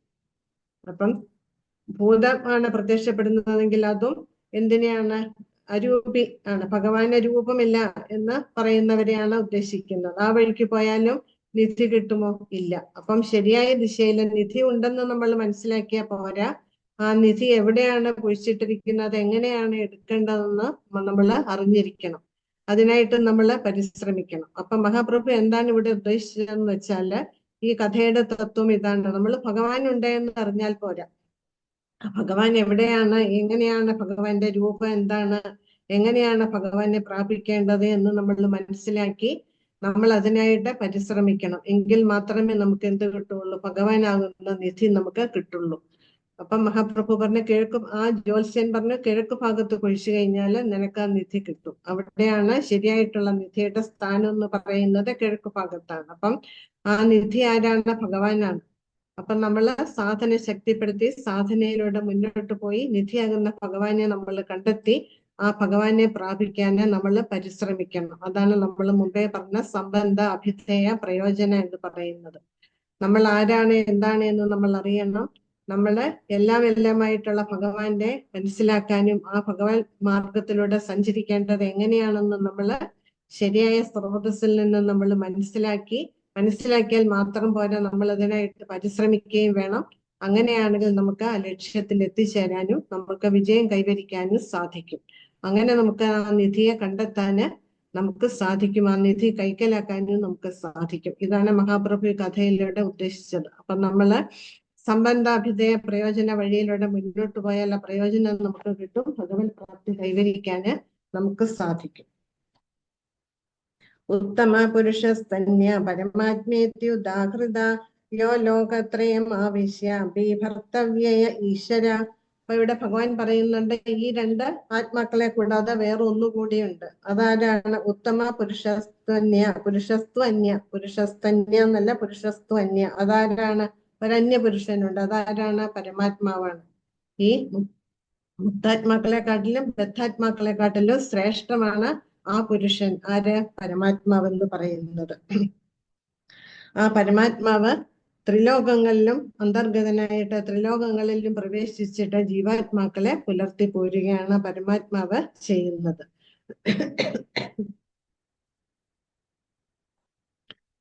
അപ്പം കഠോപനിഷത്തിലും ഇത് തന്നെ പറയുന്നുണ്ട്. നിത്യോ നിത്യാനാം ചേതനാം അണിയോരണീയ ഏകോ ബഹുവിനാം ജോ വിധദാതി കാമൻ. അതായത് നിത്യന്മാരിൽ വെച്ചിട്ട് നിത്യനാണ്. ചേതനാനം എല്ലാ ചേതനകളിൽ വെച്ചിട്ട് ശ്രേഷ്ഠമായിട്ടുള്ളതാണ്. അണുവിലും വെച്ചിട്ട് അണുവാണ്. അതേസമയം മഹത്തായതിലും വെച്ചിട്ട് മഹത്താണ്. അതുപോലെ തന്നെ ആ പരമാത്മാവ് ഒറ്റയ്ക്കാണ് എല്ലാത്തിനെയും പരിപാലിക്കുന്നത്. എല്ലാവരുടെയും ആഗ്രഹങ്ങൾ പൂർത്തീകരിക്കുന്നതും ആ പരമാത്മാവ് ഒറ്റയ്ക്കാണ് എന്ന് ഉപനിഷത്തിലെ ശ്വേതാശ്വതര ഉപനിഷത്തിലെ കഠോപനിഷത്തിലും ഒക്കെ ഇത് വ്യക്തമായിട്ട് സൂചിപ്പിക്കുന്നുണ്ട്. അപ്പൊ ആ ആത്മാവിനെ അറിയാൻ നമ്മൾ ശ്രമിക്കണം. നമ്മളുടെ ഉള്ളിൽ കുടികൊണ്ടിട്ട് നമ്മളെ എല്ലാം നയിക്കുന്നത് ഒരു യന്ത്രം പോലെയാണ്. ഭ്രാമേൻ സർവഭൂതാനം യന്ത്രാരൂഢാനിമായ. എല്ലാവരുടെയും ഉള്ളിൽ ഉൾപോകിക്കൊണ്ട് ഒരു യന്ത്രത്തെ പ്രവർത്തിക്കുന്നത് പോലെ നമ്മളെ പ്രവർത്തിപ്പിക്കുകയാണ് ചെയ്യുന്നത് ആര്യ? പരമാത്മാവ്. അപ്പൊ ആ പരമാത്മാവാണ് ജീവാത്മാക്കളിലും മുക്താത്മാക്കളിലും വെച്ചിട്ട് ശ്രേഷ്ഠനായിട്ടുള്ളത് എന്നാണ് ഈ ശ്ലോകത്തില് പറയുന്നത്. ആ പരമാത്മാവിനെ അറിയാൻ സാധിച്ചാല് നമുക്ക് പരിപൂർണമായിട്ടുള്ള ശാന്തി കൈവരിക്കാന് സാധിക്കും. യസ്മാക്ഷരമതീതോഹം അക്ഷരാദപി ചോത്തമ അതോ അസ്മൈ ലോകേ വേദേ ച പ്രഥിത പുരുഷോത്തമ. ഞാൻ ഇന്ദ്രിയാതീതനും ക്ഷരങ്ങൾക്കും അക്ഷരങ്ങൾക്കും. ക്ഷരം എന്ന് പറയുന്നത് ബദ്ധാത്മാക്കള്, അക്ഷരം എന്ന് പറയുന്നത് ആരാണ്? മുക്താത്മാക്കൾക്ക്. മുക്താത്മാക്കൾക്കും അതീതനാണ് ആര്? പരമാത്മാവ്. സർവശ്രേഷ്ഠനുമാണ് പരമാത്മാവ്. അതുകൊണ്ട് ലോകരും എന്ന് പറഞ്ഞാൽ ഇവിടെ സ്മൃതികളാണ് ഉദ്ദേശിക്കുന്നത്. സ്മൃതികളും വേദങ്ങളും എന്നെ പുരുഷോത്തമൻ എന്ന് പറയുന്നു. അതുകൊണ്ടാണ് പുരുഷന്മാരിൽ ഉത്തമൻ എന്ന് നമ്മൾ ഭഗവാനെ വിശേഷിപ്പിക്കുന്നത്. അങ്ങനെയുള്ള ഭഗവാനെ സേവിക്കാനാണ് നമ്മൾ പരിശ്രമിക്കേണ്ടത്. അപ്പൊ അങ്ങനെ നമുക്ക് ഭഗവാന്റെ നിത്യദാസരായിട്ട് മാറാം. എവിടെ ചെന്നാലാണോ ഒരു തിരിച്ചുവരവില്ലാത്ത അങ്ങനെയുള്ള ധാമത്തെ പ്രാപിക്കാനും നമുക്ക് സാധിക്കുന്നു. അപ്പം എങ്ങനെ നോക്കിയാലും ഭഗവാൻ തന്നെയാണ് ശ്രേഷ്ഠനായിട്ടുള്ളത് എന്ന് വേദങ്ങളും സ്മൃതികളും എല്ലാം തന്നെ ഉദ്ഘോഷിക്കുന്നുണ്ട്. അപ്പൊ നമ്മൾ എന്തിനാണ് പരിശ്രമിക്കേണ്ടത്? അങ്ങനെയുള്ള ഭഗവാനെ പ്രാപിക്കാനാണ് നമ്മള് ജീവാത്മാക്കള് പരിശ്രമിക്കേണ്ടത്. നമ്മൾ ഒരിക്കലും ഭഗവാന്റെ തുല്യമാകുന്നില്ല എന്ന് വ്യക്തമാണ് ഈ ശ്ലോകങ്ങളിൽ കൂടി. നമ്മൾ എന്തിനും ഏതിനും ഭഗവാനെ ആശ്രയിച്ചിട്ടാണ് നിലകൊള്ളുന്നത്. അങ്ങനെയുള്ള നമ്മളും ഭഗവാനും എവിടെ കിടക്കുന്നു? നമ്മൾ എവിടെ കിടക്കുന്നു? ഭഗവാൻ എവിടെ കിടക്കുന്നു? ഇല്ലേ? അങ്ങനെയുള്ള നമുക്ക് ഒരിക്കലും നമ്മളും ഭഗവാനും തമ്മിൽ ഒരിക്കലും നമ്മൾ ഒന്നാവില്ല. ഭഗവാനെ ലയിച്ചു ചേരാനും നമുക്ക് സാധിക്കില്ല. ഇത് നമുക്ക് വ്യക്തമായിട്ട് നമുക്ക് മനസ്സിലാക്കാം. പക്ഷെ അങ്ങനെ കണക്കാക്കുന്നത് ആരാണ്? ആസുര സ്വഭാവികളാണ് ഭഗവാനെ അങ്ങനെ കണക്കാക്കുന്നത്. പറയുന്നുണ്ട്, അവജാനന്തി മാമൂഢ മാനുഷ്യം തനിമാശ്രിതം. നിസ്സാരനായിട്ടുള്ള ഒരു മനുഷ്യനാണ് ഞാനെന്ന് കണക്കാക്കുന്നത് മൂഢന്മാരാണ്, അസുര സ്വഭാവികളാണ് എന്ന് ഭഗവാൻ തന്നെ പറയുന്നുണ്ട്. ഭഗവാന് തുല്യമായിട്ട് ഉപരിയായിട്ട് ആരുമില്ല എന്ന് നമ്മൾ മനസ്സിലാക്കണം. അതുപോലെ ഇവിടെ പറയുന്നുണ്ട്, ശരീരം വിട്ടുവരുന്ന ജീവാത്മാവും പരമാത്മാവും ശരീരം വിട്ടു പോകും മരണസമയത്ത്. ആ പരമാത്മാവ് എവിടെ ചെല്ലും? ബ്രഹ്മജ്യോതിയിൽ കൂടി. ഭഗവാന്റെ തേജസ്സാണ് ബ്രഹ്മജ്യോതി. ആ ബ്രഹ്മജ്യോതിയിൽ പ്രവേശിച്ചിട്ട് അവിടെ നിന്നും ക്ഷീരോദശായി വിഷ്ണു, അതാണ് മൂലം എന്ന് പറയുന്നത് പരമാത്മാവിന്റെ. ആ ക്ഷീരോദശായി വിഷ്ണുവിൽ എത്തിച്ചേരുകയാണ് ചെയ്യുന്നതെന്നും ഇവിടെ വ്യക്തമാക്കുന്നുണ്ട്. അപ്പൊ ഇതെല്ലാം നമുക്ക് ആരാ പറഞ്ഞു തന്നത്? ഭാഗവതത്തിൽ കൂടി വേദവ്യാസനാണ് നമ്മളെ ഇതെല്ലാം പഠിപ്പിച്ചിരിക്കുന്നത്. യോ മാമേവം അസമ്മൂഢോ ജാനാതി പുരുഷോത്തമം സ സർവവിദ് ഭജതി മാം സർവഭാവേന ഭാരത. അപ്പൊ നമ്മൾ എന്താ ചെയ്യേണ്ടത്? നമ്മൾ അങ്ങനെയുള്ള ഭഗവാനെ പ്രാപിക്കാനാണ് നമ്മൾ പരിശ്രമിക്കേണ്ടത്. എന്നെ പരമദിവ്യോത്തമ പുരുഷനായ ഭഗവാൻ എന്ന നിസ്സംശയം അറിയുന്നവർ എല്ലാം അറിയുന്നവരാണ്. ഹേ ഭാരത, അതുകൊണ്ട് അവർ എന്റെ ഭക്തിയുടെ സേവനത്തിൽ പൂർണ്ണമായും മുഴുകിയിരിക്കുന്നു. അങ്ങനെ പരമാത്മ രൂപത്തിലും ജീവാത്മാക്കൾക്ക് വേണ്ടുന്ന എല്ലാം തരുന്നതും ഭഗവാനാണ് എന്ന ശ്രീകൃഷ്ണ ഭഗവാൻ തന്നെയാണ് എന്ന് മനസ്സിലാക്കിയ ബുദ്ധിയുള്ളവര് ആ ഭഗവാനെ പ്രാപിക്കാനായിട്ട് തങ്ങളുടെ ഊർജവും സമയവും ചിലവഴിക്കുന്നു എന്നാണ് ഈ ശ്ലോകത്തിൽ കൂടി പറയുന്നത്. അല്ലാത്തവരോ നിരപേക്ഷ തത്വത്തെ പറ്റിയുള്ള ഊഹാഭോഗങ്ങളിൽ മുഴുകി സമയം ചിലവഴിക്കുകയാണ് ചെയ്യുന്നത്. ഭഗവത് ജ്ഞാനം ലഭിച്ചവരോ ഒരു നിമിഷം പോലും പാഴാക്കാതെ കൃഷ്ണാവബോധത്തിൽ മുഴുകി ഭക്തിയുടെ ഭഗവത് സേവനത്തിൽ ഏർപ്പെട്ട് അവരെ ആ ലക്ഷ്യം പ്രാപിക്കാൻ അവരെ പരിശ്രമിക്കുന്നു. വേദജ്ഞാനത്തെയാണ് ശ്രുതി, അതായത് കേട്ട് അറിയേണ്ടത്. കേട്ട് കൈമാറി വന്നതാണ് ശ്രുതികൾ. അപ്പം അതും ഭഗവാനിൽ നിന്നും ഭഗവത് പ്രതിനിധികളായ ഗുരുക്കന്മാരിൽ, പ്രാമാണികർ പറഞ്ഞാല് ആധ്യാത്മിക ഗുരുക്കന്മാർ, അവരിൽ നിന്നുമാണ് ഇതെല്ലാം കേട്ട് മനസ്സിലാക്കേണ്ടതെന്നാണ് ഇവിടെ പറയുന്നത്. ഭഗവാൻ ഇതിനെയെല്ലാം വിശകലനം ചെയ്തിട്ടാണ് നമുക്ക് ഈ ശ്ലോകങ്ങളിൽ കൂടി, 3 ശ്ലോകങ്ങളിൽ കൂടി നമുക്ക് പറഞ്ഞു തന്നിരിക്കുന്നത്. അപ്പൊ നമ്മള് വെറും പന്നികളെ പോലെ നമ്മൾ കേൾക്കുക മാത്രമല്ല ചെയ്യേണ്ടത്, അതിനെ മനനം ചെയ്ത് അതിനെ ഉൾക്കൊള്ളാൻ നമ്മൾ ശ്രമിക്കണം. നമ്മൾ അതിനനുസരിച്ച് പ്രവർത്തിക്കുകയും വേണം. എങ്കിലേ നമുക്ക് അതുകൊണ്ടുള്ള പ്രയോജനം കിട്ടുകയുള്ളൂ. അപ്പം ശ്രുതി സ്മൃതി ഇതെല്ലാം വിശകലനം ചെയ്തിട്ടാണ് നമ്മൾ ഭഗവത്ഗീതയുടെ രൂപത്തിൽ നമ്മൾ ബദ്ധാത്മാക്കൾക്ക് അർജുനനിൽ കൂടി ഭഗവാൻ നമുക്ക് തന്നിരിക്കുന്ന സന്ദേശങ്ങൾ. നമ്മൾ അതിനെ ഉൾക്കൊണ്ട് അതിനനുസരിച്ച് മുന്നോട്ട് പോകാൻ നമ്മൾ തയ്യാറാവണം.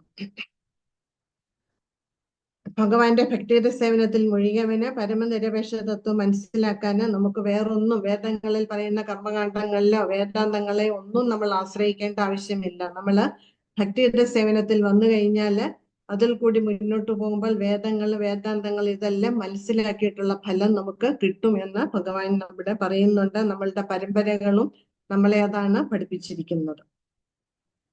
പരമ്പര എന്ന് പറയുമ്പോൾ സാധുശാസ്ത്ര, ഗുരു, ഇത് 3ഉമാണ് കൃഷ്ണാവബോധത്തിന്റെ അടിസ്ഥാനം. അത് നമ്മളെ പഠിപ്പിച്ചിരിക്കുന്നത്, സാധുശാസ്ത്ര ഗുരു നമ്മളെ പഠിപ്പിച്ചിരിക്കുന്നതും ഇത് തന്നെയാണ്. അപ്പൊ നമ്മൾ സമയം പാഴാക്കാതെ ഭക്തിയുടെ സേവനത്തില് മുഴുകുക. ഇത് ഗുഹ്യതമം ശാസ്ത്രം ഇതമുക്തം മയാ നഖ ഏതദ് ബുദ്ധ്വാ ബുദ്ധിമാൻ സ്യാൻ കൃതകൃത്യശ്ച ഭാരത. അപ്പോൾ നമുക്ക് ഭഗവാൻ പറഞ്ഞു തന്ന ഈ വഴിയെ നമ്മൾ മുന്നോട്ട് പോയാൽ എന്താ സംഭവിക്കുക? രൂപഗോസ്വാമി പറഞ്ഞതുപോലെ അഥ ശ്രീകൃഷ്ണ നാമാദി ന ഭവേദ് ഗ്രാഹ്യമിന്ദ്രിയ സേവോന്മുഖേഹി ജിഹാദോ സ്വയമേവ സ്ഫൂർത്തയ. അതായത് നമ്മളുടെ ഭക്തിയുടെ സേവനത്തിൽ കൂടി ഭഗവാനാണ് ശ്രേഷ്ഠൻ, ആ ഭഗവാനെയാണ് നമ്മൾ പ്രാപിക്കേണ്ടത്. അല്ലാതെ വേദങ്ങളിലെ കർമ്മകാണ്ഡത്തിലോ ജ്ഞാനകാണ്ഡത്തിലോ ഉപാസനാകാണ്ഡത്തിലോ ഒക്കെ കൂടി പോയി നമ്മളുടെ സമയം പാഴാക്കുകയല്ല നമ്മൾ ചെയ്യേണ്ടതെന്ന് മനസ്സിലാക്കി ഭഗവാന്റെ ഭക്തിയുടെ സേവനത്തിൽ വന്ന് നമ്മൾ ആ ഭക്തിയുടെ സേവനം ചെയ്ത് നമ്മൾ മുന്നോട്ട് പോകുമ്പോൾ നമ്മളുടെ ഹൃദയത്തിലെ മാലിന്യങ്ങളെല്ലാം നീങ്ങി ശുദ്ധമാകും. ശുദ്ധമായ ഹൃദയത്തിൽ ആര് വസിക്കും? ഭഗവാൻ വസിച്ചിട്ട് ആ ഭഗവാൻ നമുക്ക് ഭഗവാനെ മനസ്സിലാക്കേണ്ടുന്ന ആ ജ്ഞാനം നമുക്ക് പറഞ്ഞു തരും. അങ്ങനെ നമുക്ക് നമ്മളുടെ ലക്ഷ്യം പൂർത്തീകരിക്കാൻ നമുക്ക് സാധിക്കും. അതാണ് ഈ അധ്യായത്തിന്റെ ചുരുക്കം എന്ന് പറയുന്നത്. അതിനു വേണ്ടിയിട്ടാണ് ഈ ഭൗതിക ലോകത്തെ ഒരു സംസാര വൃക്ഷമായിട്ട് പറഞ്ഞു തന്നത്, നമ്മൾക്ക് മനസ്സിലാക്കി തരികയാണ്. തലതിരിഞ്ഞതാണ് ഇവിടെ എല്ലാം നടക്കുന്നത്, എല്ലാ കാര്യങ്ങളും തലതിരിഞ്ഞിട്ടാണ് ഇവിടുത്തെ പ്രവൃത്തികൾ. അതല്ല, നമ്മൾ ഇതെല്ലാം വിട്ട് ഭഗവാന്റെ ധാമത്തില് എത്തിച്ചേരണം. അതാണ് നമ്മളുടെ ഗ്രഹം എന്ന് പറയുന്നത്. ശരിയായിട്ടുള്ള നമ്മളുടെ വസതി അതാണ്, ഇവിടമല്ല എന്ന് ഭഗവാൻ നമ്മളെ വീണ്ടും വീണ്ടും ഉദ്ബോധിപ്പിക്കുകയാണ് ചെയ്യുന്നത്. അങ്ങനെ നമ്മൾ ത്രിഗുണങ്ങളിൽ നിന്ന് പുറത്തു കടക്കുക, നമ്മളുടെ ബന്ധനത്തിൽ നിന്ന് നമ്മൾ മോചിതരാവുക. അങ്ങനെ ഭക്തിയുടെ സേവനം എന്ന് പറയുന്നത് അന്തരംഗ ശക്തിയുടെ സഹായത്താലാണ് ഭക്തിയുടെ സേവനം നടക്കുന്നത്. അവിടെ മാലിന്യം ഒട്ടും ഉണ്ടാവില്ല. അങ്ങനെ നമ്മുടെ ഉള്ളിലെ മാലിന്യങ്ങളെല്ലാം നീക്കി നമ്മളുടെ അജ്ഞതയിൽ നിന്ന്, ഇരുട്ടാകുന്ന അജ്ഞതയിൽ നിന്ന് സൂര്യനാകുന്ന ഭഗവാനാകുന്ന വെളിച്ചത്തിലേക്ക് കടക്കാന് നമുക്ക് സാധിക്കും. അതിന് നമ്മൾ വിശ്വസ്തനായ ഒരു ആധ്യാത്മിക ഗുരുവിന്റെ കീഴില് ഗുരുവിന്റെ നിർദ്ദേശം അനുസരിച്ചിട്ട് നമ്മൾ പ്രവർത്തിക്കണം. അങ്ങനെ വരുമ്പോൾ നമ്മളുടെ ഉള്ളിൽ അജ്ഞാനം അല്പം പോലും ഉണ്ടാവില്ല. നമ്മളുടെ ലക്ഷ്യം പൂർത്തീകരിക്കാന് നമുക്ക് സാധിക്കും. ഭക്തിയുടെ സേവനത്തിൽ ഏർപ്പെടാതിരുന്നു കഴിഞ്ഞാല് നമ്മൾ വീണ്ടും വീണ്ടും ജനന മരണം തന്നെ നമുക്ക് ഉണ്ടാവുക. ഇതിൽ നിന്ന് പുറത്തു കടക്കാൻ നമുക്ക് ഒരിക്കലും സാധിക്കില്ല. അതുകൊണ്ട് എങ്ങനെ വന്നാലും കൃഷ്ണാവബോധം, എന്തെല്ലാം പ്രതിസന്ധികൾ വന്നാലും കൃഷ്ണാവബോധം ഉപേക്ഷിക്കാതെ നമ്മൾ മുന്നോട്ട് പോകണം. ആ പ്രതിസന്ധികളെയൊക്കെ ഭഗവാന്റെ കൃപയോടെ തരണം ചെയ്ത് നമ്മൾ മുന്നോട്ട് പോകണം. ഇതാണ് ഭഗവത്ഗീത നമ്മളെ പഠിപ്പിക്കുന്നത്. ഇവിടെ അർജുനനെ ഭഗവാൻ അനഘ എന്നാണ്. കാരണം എന്താണ്? അർജുനൻ പാപങ്ങളില്ലാത്തവനാണ്, അർജുനൻ പരിശുദ്ധനായവനാണ്, എല്ലാ പാപ പ്രതികരണങ്ങളിൽ നിന്നും മുക്തനായ അർജുനൻ. അതുകൊണ്ട് അങ്ങനെയുള്ളവർക്ക് മാത്രമേ ഭഗവാനെ മനസ്സിലാക്കാന് സാധിക്കുകയുള്ളൂ എന്നാണ് ഭഗവാൻ നമ്മളെ ഇവിടെ ഉദ്ബോധിപ്പിക്കുന്നത്. അങ്ങനെ ഒരിക്കൽ നമ്മൾ ഭഗവത് സേവനത്തിൽ ഏർപ്പെട്ടാൽ നമ്മൾ പുറകോട്ട് പോവില്ല. വീണ്ടും വീണ്ടും സേവനം ചെയ്യാനുള്ള താല്പര്യം നമ്മളിൽ ഉണ്ടാവും. അങ്ങനെ സേവനത്തിൽ മുഴുകി നമുക്കും ആ അനഘ എന്നുള്ള തലത്തില്, പാപരഹിതന്റെ തലത്തില് നമുക്കും എത്തിച്ചേരാന് സാധിക്കും. അത്രയ്ക്ക് മഹത്വമാണ്. അതായത് രാജവിദ്യയാണ് ഭക്തിയുടെ സേവനം എന്ന് പറയുന്നത്. രാജവിദ്യ രാജഗുഹ്യ പവിത്രമിതം ഉത്തമം പ്രത്യക്ഷാവഗമം ധർമ്മ്യം സുസുഖം കർത്തുമവ്യം. അതായത് ഭക്തിയുടെ സേവനം എന്ന് പറയുന്നത് എളുപ്പമാണ് പരിശീലിക്കാൻ, ഒരു ബുദ്ധിമുട്ടുമില്ലാതെ രാജവിദ്യയാണ്, അതീവ രഹസ്യമായിട്ടുള്ള ജ്ഞാനമാണ് ഭക്തിയുടെ സേവനം എന്ന് പറയുന്നത്. അത് വീണ്ടും വീണ്ടും ഭഗവാൻ നമ്മളെ അത് പറഞ്ഞ് മനസ്സിലാക്കിച്ച് തരികയാണ് ചെയ്യുന്നത്. അപ്പം ഭക്തിയുടെ സേവനം വരുമ്പോൾ നമ്മൾ ഉപേക്ഷിക്കേണ്ട ചില കാര്യങ്ങൾ. ഒന്ന്, നമ്മളുടെ ഹൃദയ ദൗർബല്യം. ആ ദൗർബല്യമാണ് ആസക്തിയുടെ രൂപത്തിൽ പുറത്തേക്ക് വരുന്നത്. എന്ത് കണ്ടാലും അത് നമുക്ക് വേണം, അതിനെ സ്വന്തമാക്കണം എന്നുള്ള നമ്മളുടെ ആഗ്രഹങ്ങൾ. ആ ആഗ്രഹമാണ് നമ്മളെ ഇവിടെ കെട്ടപ്പെടുത്തുന്നത്. വീണ്ടും വീണ്ടും പറയുകയാണ് ആസക്തി ഉപേക്ഷിക്കണം. അതാണ് ഇവിടെ ഹൃദയ ദൗർബല്യം എന്ന് പറയുന്നത്. എന്തിനെ, ഈ ഭൗതിക പ്രകൃതിയെ പോലും കീഴടക്കാനാണ്, നമ്മൾ എല്ലാത്തിനെയും നിയന്ത്രിക്കണം എന്നുള്ള, എല്ലാം നമ്മളുടെ മേൽക്കോയ്മ നമുക്കാണ് എന്നുള്ള ഒരു ഭാവമാണ് നമുക്ക്. അത് ഉപേക്ഷിക്കണം. അത് ഉപേക്ഷിച്ചെങ്കിലേ നമുക്ക് ഭക്തിയുടെ സേവനത്തിൽ മുന്നോട്ട് പോകാൻ നമുക്ക് സാധിക്കുകയുള്ളൂ. അപ്പം ആ കീഴടക്കണം, നിയന്ത്രിക്കണം എന്നുള്ള ആഗ്രഹം വരുമ്പോൾ നമ്മളുടെ ഉള്ളില് ആസക്തി വളർന്നു വരികയാണ് ചെയ്യുക. പിന്നെ നമ്മളുടെ പരിശ്രമം എന്താണ്? അതിനെ സ്വന്തമാക്കാൻ എന്തും ചെയ്യാൻ നമ്മൾ തയ്യാറാകും. നല്ലത് മോശമായിട്ടുള്ള പ്രവൃത്തികളിലെല്ലാം നമ്മൾ ചെന്ന് വീഴുന്നത് അതുകൊണ്ടാണ്. അതിനെ സ്വന്തമാക്കാനുള്ള ആഗ്രഹം, നമ്മൾ എന്തിനാണോ നമ്മളുടെ ഉള്ളിൽ ആഗ്രഹം വളരുന്നത്, അത് പൂർത്തീകരണത്തിന് വേണ്ടി നമ്മൾ എന്ത് പ്രവൃത്തിയിൽ ഏർപ്പെടാൻ നമ്മൾ നിർബന്ധിതരാവുകയാണ് ചെയ്യുന്നത്. അങ്ങനെയാണ് നമ്മൾ അബദ്ധങ്ങളിൽ ചെന്ന് പതിക്കുന്നത്. അപ്പം ആ ആഗ്രഹത്തെ മുളയിലെ നുള്ളാൻ നമ്മൾ ശീലിക്കണം. എങ്കിൽ മാത്രമേ നമുക്ക് ഈ ഭൗതികതയിൽ നിന്ന് പുറത്തു കടക്കാനും എല്ലാ ദൗർബല്യങ്ങളിൽ നിന്നും മോചിതരാവാനും നമുക്ക് സാധിക്കുകയുള്ളൂ. അതാണ് ഈ അധ്യായത്തിൽ കൂടി. അങ്ങനെ നമ്മൾ ആ പുരുഷോത്തമനെ മനസ്സിലാക്കുക. അങ്ങനെ നമ്മൾ ഈ ഭൗതിക ലോകത്തിനോട് യാത്ര പറഞ്ഞ് നമ്മൾ ഒരു തിരിച്ചുവരവില്ലാത്ത പുരുഷോത്തമന്റെ ലോകത്തിലേക്ക് എത്തിച്ചേരുക. അതാണ് ഈ അധ്യായത്തിൽ കൂടി നമ്മൾ മനസ്സിലാക്കേണ്ടത്. ഹരേ കൃഷ്ണ. അങ്ങനെ ഈ അധ്യായം ഇവിടെ അവസാനിച്ചിരിക്കുകയാണ്. ഇനിയും 16-ാമത്തെ അധ്യായം, അത് അടുത്ത ക്ലാസ്സിൽ. ഹരേ കൃഷ്ണ. സമയം ഇത്തിരി കൂടുതലായി, ഇനി അത് നിർത്തണമെന്ന് ഉദ്ദേശിച്ചിട്ടാണ് ഞാൻ ഇത്തിരി സ്പീഡിലുമാണ് പോയത്. ഹരേ കൃഷ്ണ. ഹരേ കൃഷ്ണ. താങ്ക് യു മാതാജി. അപ്പൊ മനസ്സിലായോ? കണ്ടന്റ് ഒന്ന് പറയാമോ? എന്തെങ്കിലും സംശയം? ഹരേ കൃഷ്ണ മാതാജി. വേദകാന്ഡ ഉപാസനകാന്ഡം ഒരു ചെറിയ ഒന്നുകൂടെ പറഞ്ഞു തരൂ. വേദകാന്ഡ ഉപാസനകാന്ഡത്തിൽ പോകാതെന്ന് പറഞ്ഞു. അതായത് വേദങ്ങളില് നമുക്ക് നമ്മളുടെയൊക്കെ ആഗ്രഹം എന്താണ്? ഭൗതികമായിട്ടുള്ള, നമുക്ക് വലിയ വീട് വേണം, ബംഗ്ലാവ് വേണം, നമ്മളുടെ മക്കൾ ഇന്ന നിലകളിൽ എത്തിച്ചേരണം, പേരക്കുട്ടികൾ ഇതാവണം, ഇങ്ങനെയുള്ള ഒടുങ്ങാത്ത ആഗ്രഹങ്ങളാണ് ജീവാത്മാക്കൾക്ക്. ആ ആഗ്രഹ പൂർത്തീകരണത്തിന് വേണ്ടുന്ന എല്ലാ കാര്യങ്ങളും അതെങ്ങനെ വേണം എന്ന് വേദങ്ങളിൽ പറയുന്നുണ്ട്. അതുകൊണ്ടാണ് വേദങ്ങളിലെ കർമ്മകാന്ഡം എന്ന് പറയുന്ന വിഭാഗം അതിനായിട്ടുള്ളതാണ്. പക്ഷെ ഇതൊക്കെ പഠിച്ചിട്ട് നമ്മൾ അതിനനുസരിച്ചിട്ട് പ്രവർത്തിച്ച് മുന്നോട്ട് പോയി കഴിഞ്ഞാൽ നമുക്ക് ഭൗതികമായിട്ടുള്ള എല്ലാ ആഗ്രഹങ്ങളും സാധിക്കും. അങ്ങനെ ഈ ആഗ്രഹങ്ങൾ സാധിക്കാൻ നമുക്ക് പറ്റുന്നത് എന്തുകൊണ്ടാണ്? അവിടെയും ഭഗവാന്റെ അനുഗ്രഹമുണ്ട്. അത് നമ്മൾ മനസ്സിലാക്കുന്നില്ല. ഭഗവാൻ 7-ാം അധ്യായത്തിൽ പറയുന്നുണ്ട്, നിങ്ങൾ ആരെ വേണമെങ്കിൽ ആരാധിച്ചോളൂ, പക്ഷെ പരോക്ഷമായിട്ട് നിങ്ങൾ എന്നെ തന്നെയാണ് ആരാധിക്കുന്നത് എന്ന്. അപ്പം നമ്മൾ ഏത് മാർഗത്തിൽ കൂടി പോയി നമ്മളുടെ ആഗ്രഹ പൂർത്തീകരണത്തിന് നമ്മൾ പരിശ്രമിച്ചാലും നമ്മളുടെ ആഗ്രഹം പൂർത്തീകരിക്കാൻ നമ്മളെ സഹായിക്കുന്നത് ഭഗവാൻ തന്നെയാണ്. അതിന് യാതൊരു സംശയവുമില്ല. അപ്പൊ അതാണ് കർമ്മകാണ്ഡങ്ങളിൽ പലതരത്തിലുള്ള പ്രവൃത്തികളെ കുറിച്ച് പറയുന്നുണ്ട്. ഇന്ന രീതിയിൽ ഇന്നത് പൂർത്തീകരിക്കണമെങ്കിൽ നിങ്ങൾ ഈ മാർഗം ചെയ്യൂ, അല്ലെങ്കിൽ ഇന്നത് ചെയ്യൂ. അങ്ങനെ കുറെ ലിസ്റ്റുകളുണ്ട്. അതിനനുസരിച്ചിട്ട് പോയി നമ്മൾ നമ്മളുടെ സമയം പാഴാക്കുകയാണ് ചെയ്യുന്നത്. ഉപാസനാകാന്ഡം നമ്മളുടെ ഇഷ്ടദേവതകളെ ഉപാസിക്കേണ്ടത് എങ്ങനെയാണെന്ന് പറഞ്ഞു തരുന്നുണ്ട്. ഇതിൽ കൂടിയൊക്കെ പോകുന്നത് എന്തിനു വേണ്ടിയിട്ടാണ്? ആഗ്രഹ പൂർത്തീകരണം. ആ ആഗ്രഹങ്ങളാണ് നമ്മളെ ഇവിടെ പിടിച്ചു നിർത്തുന്നത്.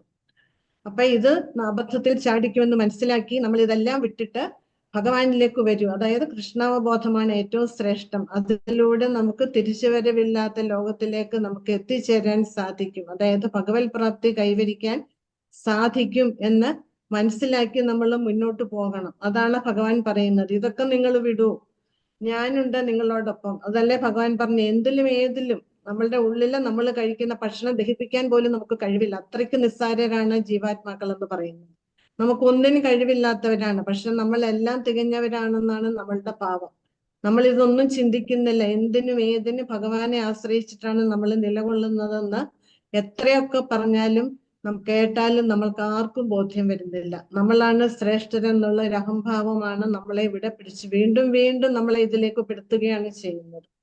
അതാണ് ഭഗവാൻ പറയുന്നത് ഈ അധ്യായത്തിലൂടെ. അതിനാണ് തലകീഴായിട്ടുള്ള ആൽമരം എന്ന് സൂചിപ്പിച്ചിരിക്കുന്നത്. അതിനു വേണ്ടിയിട്ടാണ്. ഇവിടെ എല്ലാം തലതിരിഞ്ഞിട്ടാണ് നടക്കുന്നത്. ആധ്യാത്മിക ലോകത്തിൽ എന്താണോ നടക്കുന്നത് അതിന്റെ നേരെ തലകീഴായിട്ടുള്ള ഒരു പതിപ്പാണ് ഈ ഭൗതിക ലോകം എന്ന് പറയുന്നത്. അതുകൊണ്ടാണ് ഇത് വിടൂ എന്ന് വീണ്ടും വീണ്ടും ഭഗവാൻ നമ്മളോട് പറഞ്ഞു തരുന്നത്.